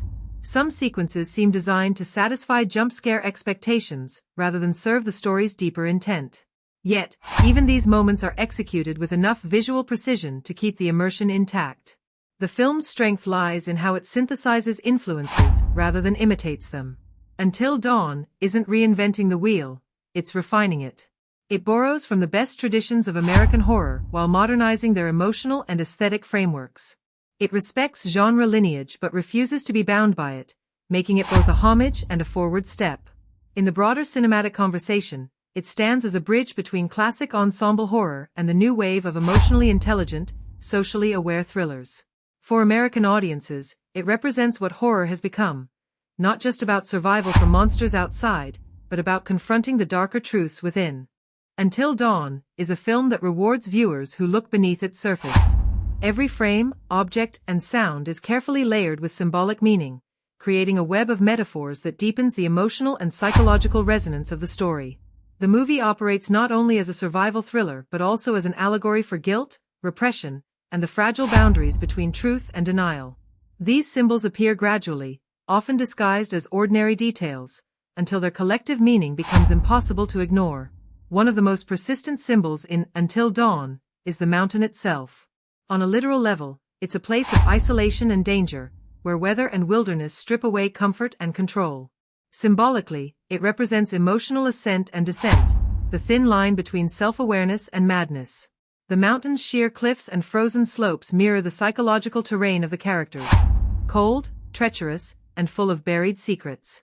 Its isolation forces confrontation with internal demons, turning geography into a metaphor for conscience. Each ascent in the film parallels an emotional awakening, while each descent marks surrender or moral collapse. The blizzard that dominates the film's setting also carries metaphorical weight. Its whiteout conditions suggest not only blindness but denial. The storm hides both physical and emotional truth, reflecting how characters obscure their pasts with half-truths and justifications. When visibility fades, judgment falters. When the storm clears, revelation follows. The use of snow as a motif underscores the contradiction of purity and concealment. What appears clean and beautiful can suffocate and erase. American audiences may read this duality as a metaphor for societal image-making, the desire to maintain moral appearances even as corruption and guilt linger beneath the surface. Another major visual motif is light versus shadow. Flashlights, candles, and the flickering glow of fires recur throughout Until Dawn, often symbolizing fragments of truth piercing the dark. The characters' dependence on artificial light in a natural environment underscores their vulnerability and their inability to see clearly without mediation. In key moments, when light sources die out, chaos reigns. The extinguishing of light represents loss of control, moral clarity, or even identity. The film's final scene, which lingers on a single flame struggling against the wind, encapsulates the movie's ultimate tension between survival and surrender. The recurring use of mirrors and reflections deepens the film's metaphorical texture. Mirrors appear not as vanity props but as psychological triggers. They reveal what characters refuse to face, sometimes literally, as ghostly figures or distorted versions of themselves appear in reflection. These moments serve as metaphors for suppressed guilt and fractured identity. In one haunting sequence, a character smashes a mirror to silence their reflection, only to find their distorted image multiplied in the shards. This act visually conveys the futility of denial. The more one tries to destroy guilt, the more it fragments and persists. Color symbolism plays a significant role throughout Until Dawn. The palette shifts subtly as the narrative progresses. Early scenes are washed in pale blues and whites, suggesting detachment and repression. As tension builds, warmer hues, deep reds, oranges, and sickly yellows, creep in, signaling the surfacing of buried emotion and violence. Red, in particular, operates as a recurring motif for both life and danger. Blood stains in the snow, red warning lights in the cabin, and even the crimson glow of a sunrise near the film's end serve as reminders of consequence. The gradual return of color mirrors emotional reawakening, the recognition of truth after long numbness. Objects in Until Dawn carry heavy symbolic meaning as well. The old cabin's broken clock, for instance, becomes a metaphor for suspended time and unresolved trauma. Its frozen hands mark the moment when the past refused to move forward, trapping everyone in cycles of guilt. Similarly, a recurring totem carved from wood appears throughout the story, changing hands between characters. It represents the illusion of control, a belief that fate can be manipulated or delayed. When the totem finally burns in a climactic scene, it signifies release, not triumph over fate, but acceptance of it. One of the film's most poignant metaphors is the motif of dawn itself. The title, Until Dawn, isn't just a temporal marker, it's a symbol of endurance, guilt, and moral reckoning. Dawn represents truth, exposure, and the painful clarity that follows darkness. Characters repeatedly refer to making it until dawn as a measure of physical survival, but the real test is emotional survival, whether they can face the light without being destroyed by it. The arrival of morning in the final act isn't portrayed as victory but as judgment. What survives the night must now live with what it's seen. Sound also serves symbolic function. The recurring creak of the cabin, the distant howling wind, and the faint echoes of laughter all symbolize the persistence of memory. These auditory motifs remind characters, and viewers, that the past is never silent. The music, too, uses repetition as metaphor. Certain notes reappear at key moral crossroads, subtly linking decisions across time. Even silence is loaded with meaning, often signaling moments of realization or the weight of what cannot be said. Thematically, these symbols converge to depict human fragility in the face of guilt and fear. The mountain becomes the mind, the snow becomes denial, and the dawn becomes truth. American audiences, especially those attuned to psychological storytelling, may interpret the entire film as a metaphor for reckoning, a nation or an individual forced to confront hidden rot beneath the surface of civility. Yet, Until Dawn never spells out its meanings too neatly. Its symbols remain open to interpretation, inviting viewers to bring their own fears and experiences to the text. In doing so, it achieves what the best cinematic symbolism always does. It transforms external horror into a mirror for the internal kind. Until Dawn exists at an interesting intersection of franchise storytelling and cultural evolution. While it functions as a standalone cinematic experience, its roots lie in a broader multimedia lineage that began with the interactive video game of the same name. That original game, released by Supermassive Games in 2015, was designed as a cinematic survival horror narrative shaped by player choices. The film adaptation builds on that foundation, inheriting its mythology, psychological themes, and decision-driven tension while translating them into a structured narrative.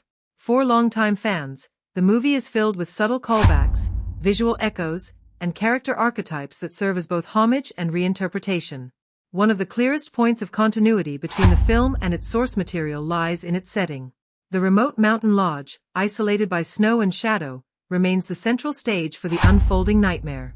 For those familiar with the game, its design offers immediate recognition. The same long hallways, flickering lights, and unnerving sense of emptiness that seem to react to every decision. The movie, however, uses the location not just as a backdrop but as a living memory of the events that came before. Its broken architecture and scorched interiors suggest that the horrors of the past have not been forgotten. This continuity invites viewers to imagine that the film's story occurs in the aftermath of the original events, expanding the mythos rather than retelling it. Thematically, the film honors the franchise's obsession with moral consequence and the ripple effect of small choices. In the game, every decision could lead to a new outcome. The film mirrors that mechanic through its narrative design. Characters confront the literal and figurative ghosts of past decisions, and the audience watches how denial, fear, and guilt compound over time. The writers cleverly insert moments where dialogue or camera framing mimic the choice points of the original, reminding longtime fans of the moral mechanics that defined the earlier experience. These are not overt references but cinematic Easter eggs, nods to the fans who understand that survival in Until Dawn is always about more than escaping danger, it's about confronting oneself. The movie also situates itself within a broader tradition of ensemble survival horror. It draws comparison to earlier genre milestones like The Thing, The Descent, and Evil Dead 2, but it refines that formula through a distinctly modern lens. Where classic horror emphasized physical survival, Until Dawn emphasizes psychological reckoning. It uses the franchise's lore as a framework to explore generational trauma, inherited guilt, and the way communities suppress tragedy. This focus connects it not only to its own universe but also to the current trend in American horror, which fuses emotional realism with supernatural terror. For audiences unfamiliar with the franchise, Until Dawn still works as a standalone story, but those aware of the larger mythos will recognize patterns that tie it to the game's deeper narrative. The presence of certain symbols, a butterfly motif, a shattered mask, a burned journal, operate as narrative callbacks. The butterfly, in particular, references the butterfly effect system from the game, where small actions carried large consequences. In the film, the image of a butterfly pinned to glass suggests fate made visible, beauty trapped by consequence. For fans, it's a potent reminder of the moral architecture that underlies every Until Dawn story. The film also includes subtle timeline cues. Newspaper clippings, scars on certain structures, and small fragments of dialogue imply that years have passed since the original catastrophe.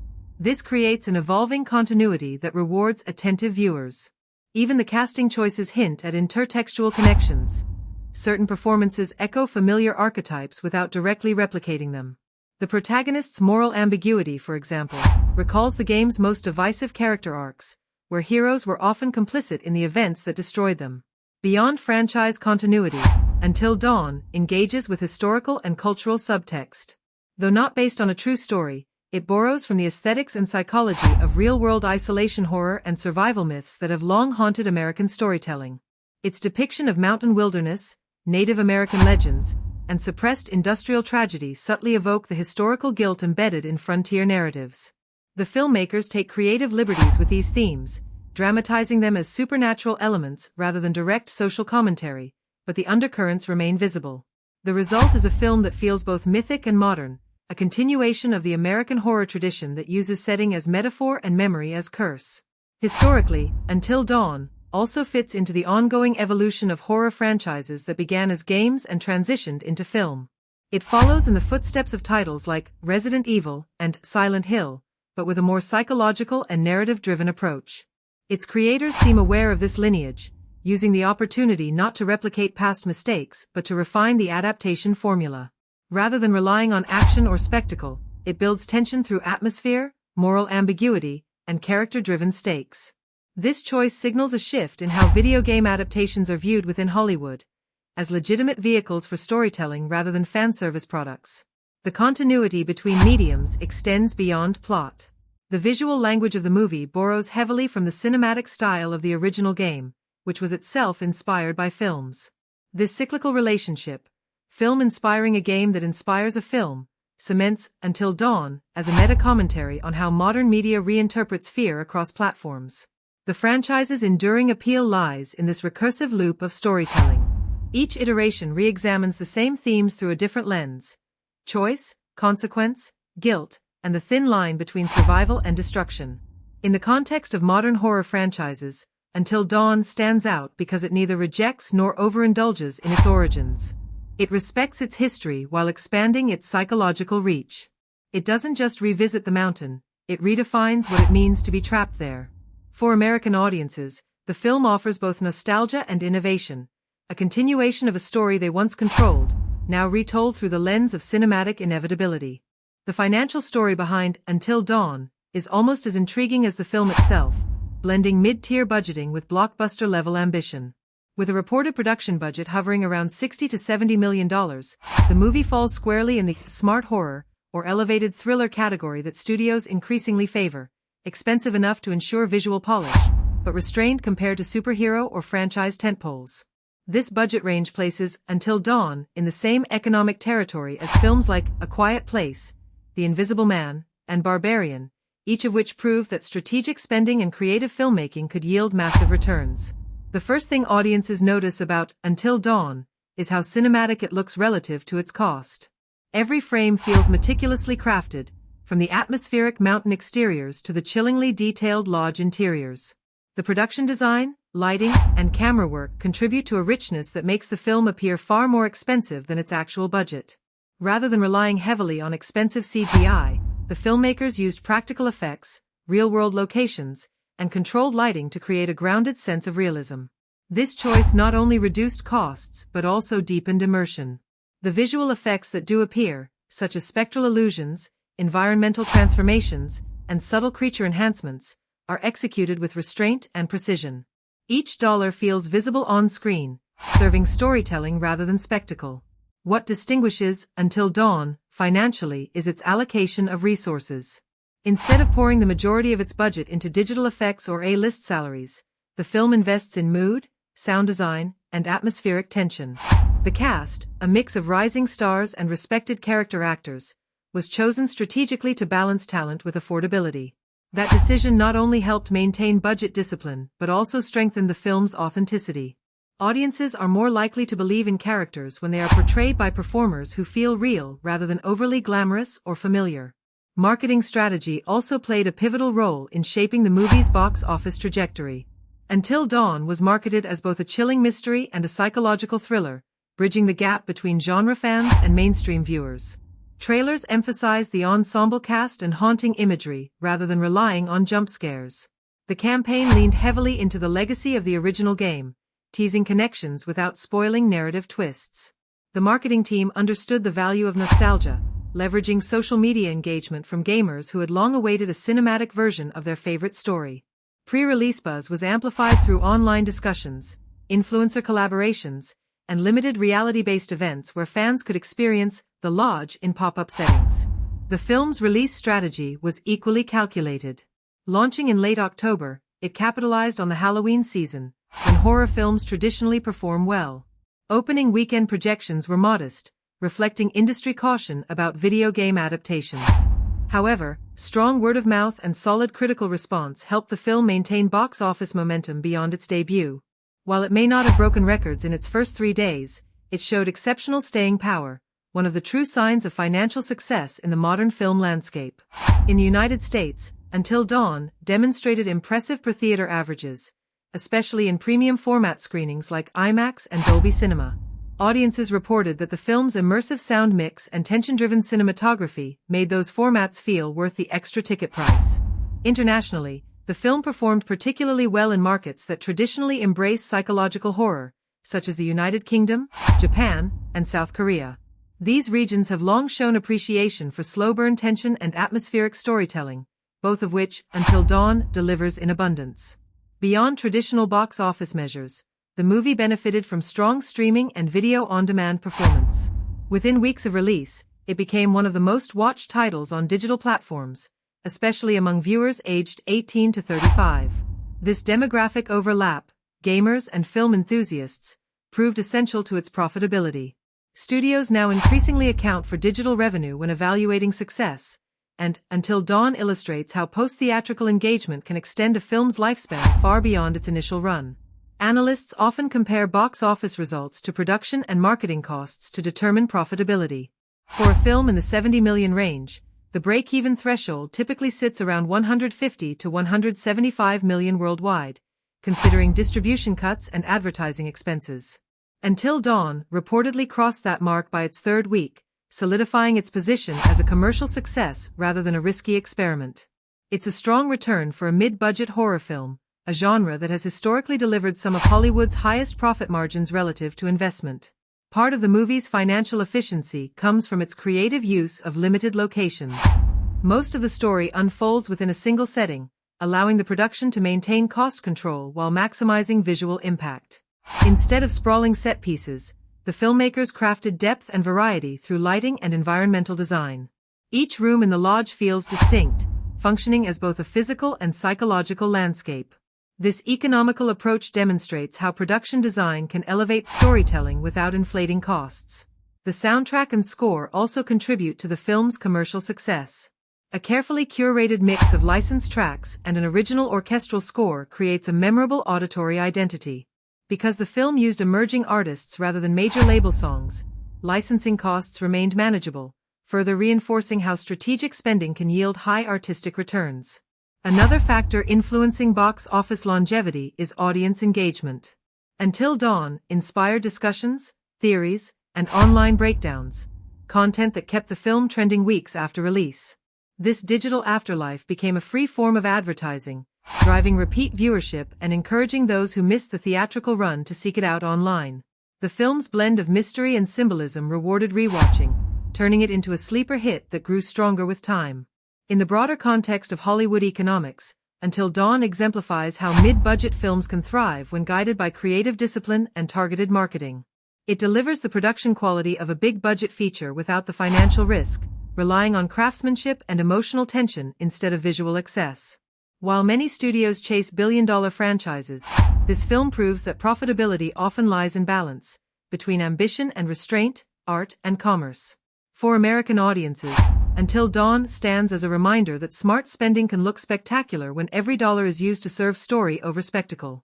When it comes to experiencing Until Dawn, the viewing format makes a huge difference in how the story hits you emotionally and visually. This is a film that thrives on atmosphere, shadows creeping at the edge of the frame, subtle sound design that teases what you can't quite see, and a slow, methodical build of dread that rewards total focus. Because of that, the best way to experience Until Dawn for the first time is undoubtedly in a theater. The film was designed for cinematic immersion, where darkness, scale, and surround sound can completely pull you into its isolated mountain setting. Theatrical projection allows the full range of its cinematography and sound design to breathe. When the wind howls through the snowy peaks or a whisper echoes from an unseen corner of the lodge, those sounds travel through the theater with haunting precision. The depth of field on the big screen also enhances the tension between foreground and background, letting you notice faint movements or flickers of light that might go unnoticed at home. The immersive quality of the theater amplifies both the terror and the emotional stakes, especially during long tracking shots where the camera glides through dark corridors, forcing viewers to scan every shadow. The experience feels communal too. Hearing the audience collectively hold its breath or gasp during a key reveal creates an energy that heightens every emotion. However, not everyone will have the chance to catch Until Dawn in theaters. and the filmmakers were clearly aware of that. The movie's structure and pacing translate remarkably well to a home viewing experience. If you're watching at home, the ideal setup is in a dark room, with high-quality headphones or a decent surround sound system. The sound mix is intricate and layered, using spatial audio cues to disorient and draw you into the environment. On headphones, you'll notice how small noises, a floorboard creak, a faint sigh, or a distant radio static, feel close and threatening, building the kind of psychological tension that works even without jump scares. Home viewing also allows for closer attention to detail. The movie's production design rewards careful observation, symbols etched into walls, items half hidden in the frame, and reflections that subtly hint at what's coming. Watching it at home gives you the ability to pause or replay those moments, making it a more analytical and immersive experience for fans who enjoy dissecting mysteries and subtext. Streaming platforms have made Until Dawn widely accessible, which has helped the movie build a large following even after its theatrical run. It's the kind of film that performs well on digital release because its core audience, fans of narrative-driven horror and mystery, tend to prefer rewatching scenes and discussing theories online. Many streaming versions retain the film's full sound dynamic range, so you don't lose the immersive impact if you have quality playback equipment. Whether on a 4K TV or laptop, the key is watching it undistracted and preferably alone or with a small group to maintain focus on atmosphere and storytelling. The movie's pacing makes it less suited for casual background viewing. It's not an action-heavy or fast-cut film that rewards divided attention. The tension builds through stillness, silence, and slow camera movement. Watching Until Dawn, while multitasking or in a bright, noisy room would rob the film of its most powerful qualities. This is a movie that needs to be experienced with intent. For viewers who prefer renting or purchasing digital copies, the movie's availability on on-demand services offers flexibility without sacrificing visual quality. The UHD or 4K editions especially showcase the color grading and lighting design that make the visuals so distinctive. The cold blue tones of the night scenes, the warm flicker of candlelight, and the interplay between fire and snow all look stunning when viewed in high resolution. Owning a copy also allows for multiple viewings, which is valuable since the film's layered storytelling benefits from rewatching. The first viewing builds suspense, but subsequent ones reveal foreshadowing and hidden details that add depth to the narrative. Some scenes play differently when you already know what's coming, and that recontextualization enhances the experience rather than diminishing it. The question often arises about whether Until Dawn works on smaller screens, like tablets or phones. While technically possible, it's not ideal. Much of the film's visual and emotional weight depends on darkness, texture, and spatial depth, elements that get lost on smaller displays. The framing and subtle lighting shifts are meticulously composed for larger formats. A phone viewing might make the movie feel flatter, less immersive, and less tense. For the best balance between convenience and atmosphere, a medium to large screen in a dark environment with quality headphones remains the optimal compromise. For audiences who enjoy collective experiences, some fan communities host synchronized watch parties or commentary streams, where viewers discuss theories and reactions in real time. This has become an engaging way for fans to connect over the film, especially since it invites interpretation and speculation. These community viewings transform the solitary horror experience into something interactive and social, adding an extra layer of enjoyment. From a technical standpoint, the movie's sound and picture mastering were clearly handled with home release in mind. The digital transfers retain the fine contrast and low-end frequencies that make the score and sound design so impactful. The score in particular benefits from proper playback. Its haunting motifs and rising crescendos are designed to resonate physically through low frequencies that smaller devices often can't reproduce accurately. Ultimately, how you choose to watch Until Dawn depends on what you value most in a viewing experience. For pure immersion and emotional power, theaters remain unmatched. For detail, rewatchability, and thoughtful analysis, home viewing provides a different kind of intimacy. Either way, it's a film that deserves your full attention. Dark room, volume up, distractions off. It rewards patience and presence, drawing you deeper into its world with every frame. Whether you're watching it for the first time in a theater or revisiting it at home late at night, Until Dawn offers an experience that proves how powerful atmosphere and storytelling can be when every element, from lighting to sound, is crafted to pull you completely into its haunting universe. If you enjoyed this video and would like us to provide reviews of every kind of movie, please remember to like, comment, share, and subscribe to our channel. Have a great day, and we'll see you in the next video. Goodbye.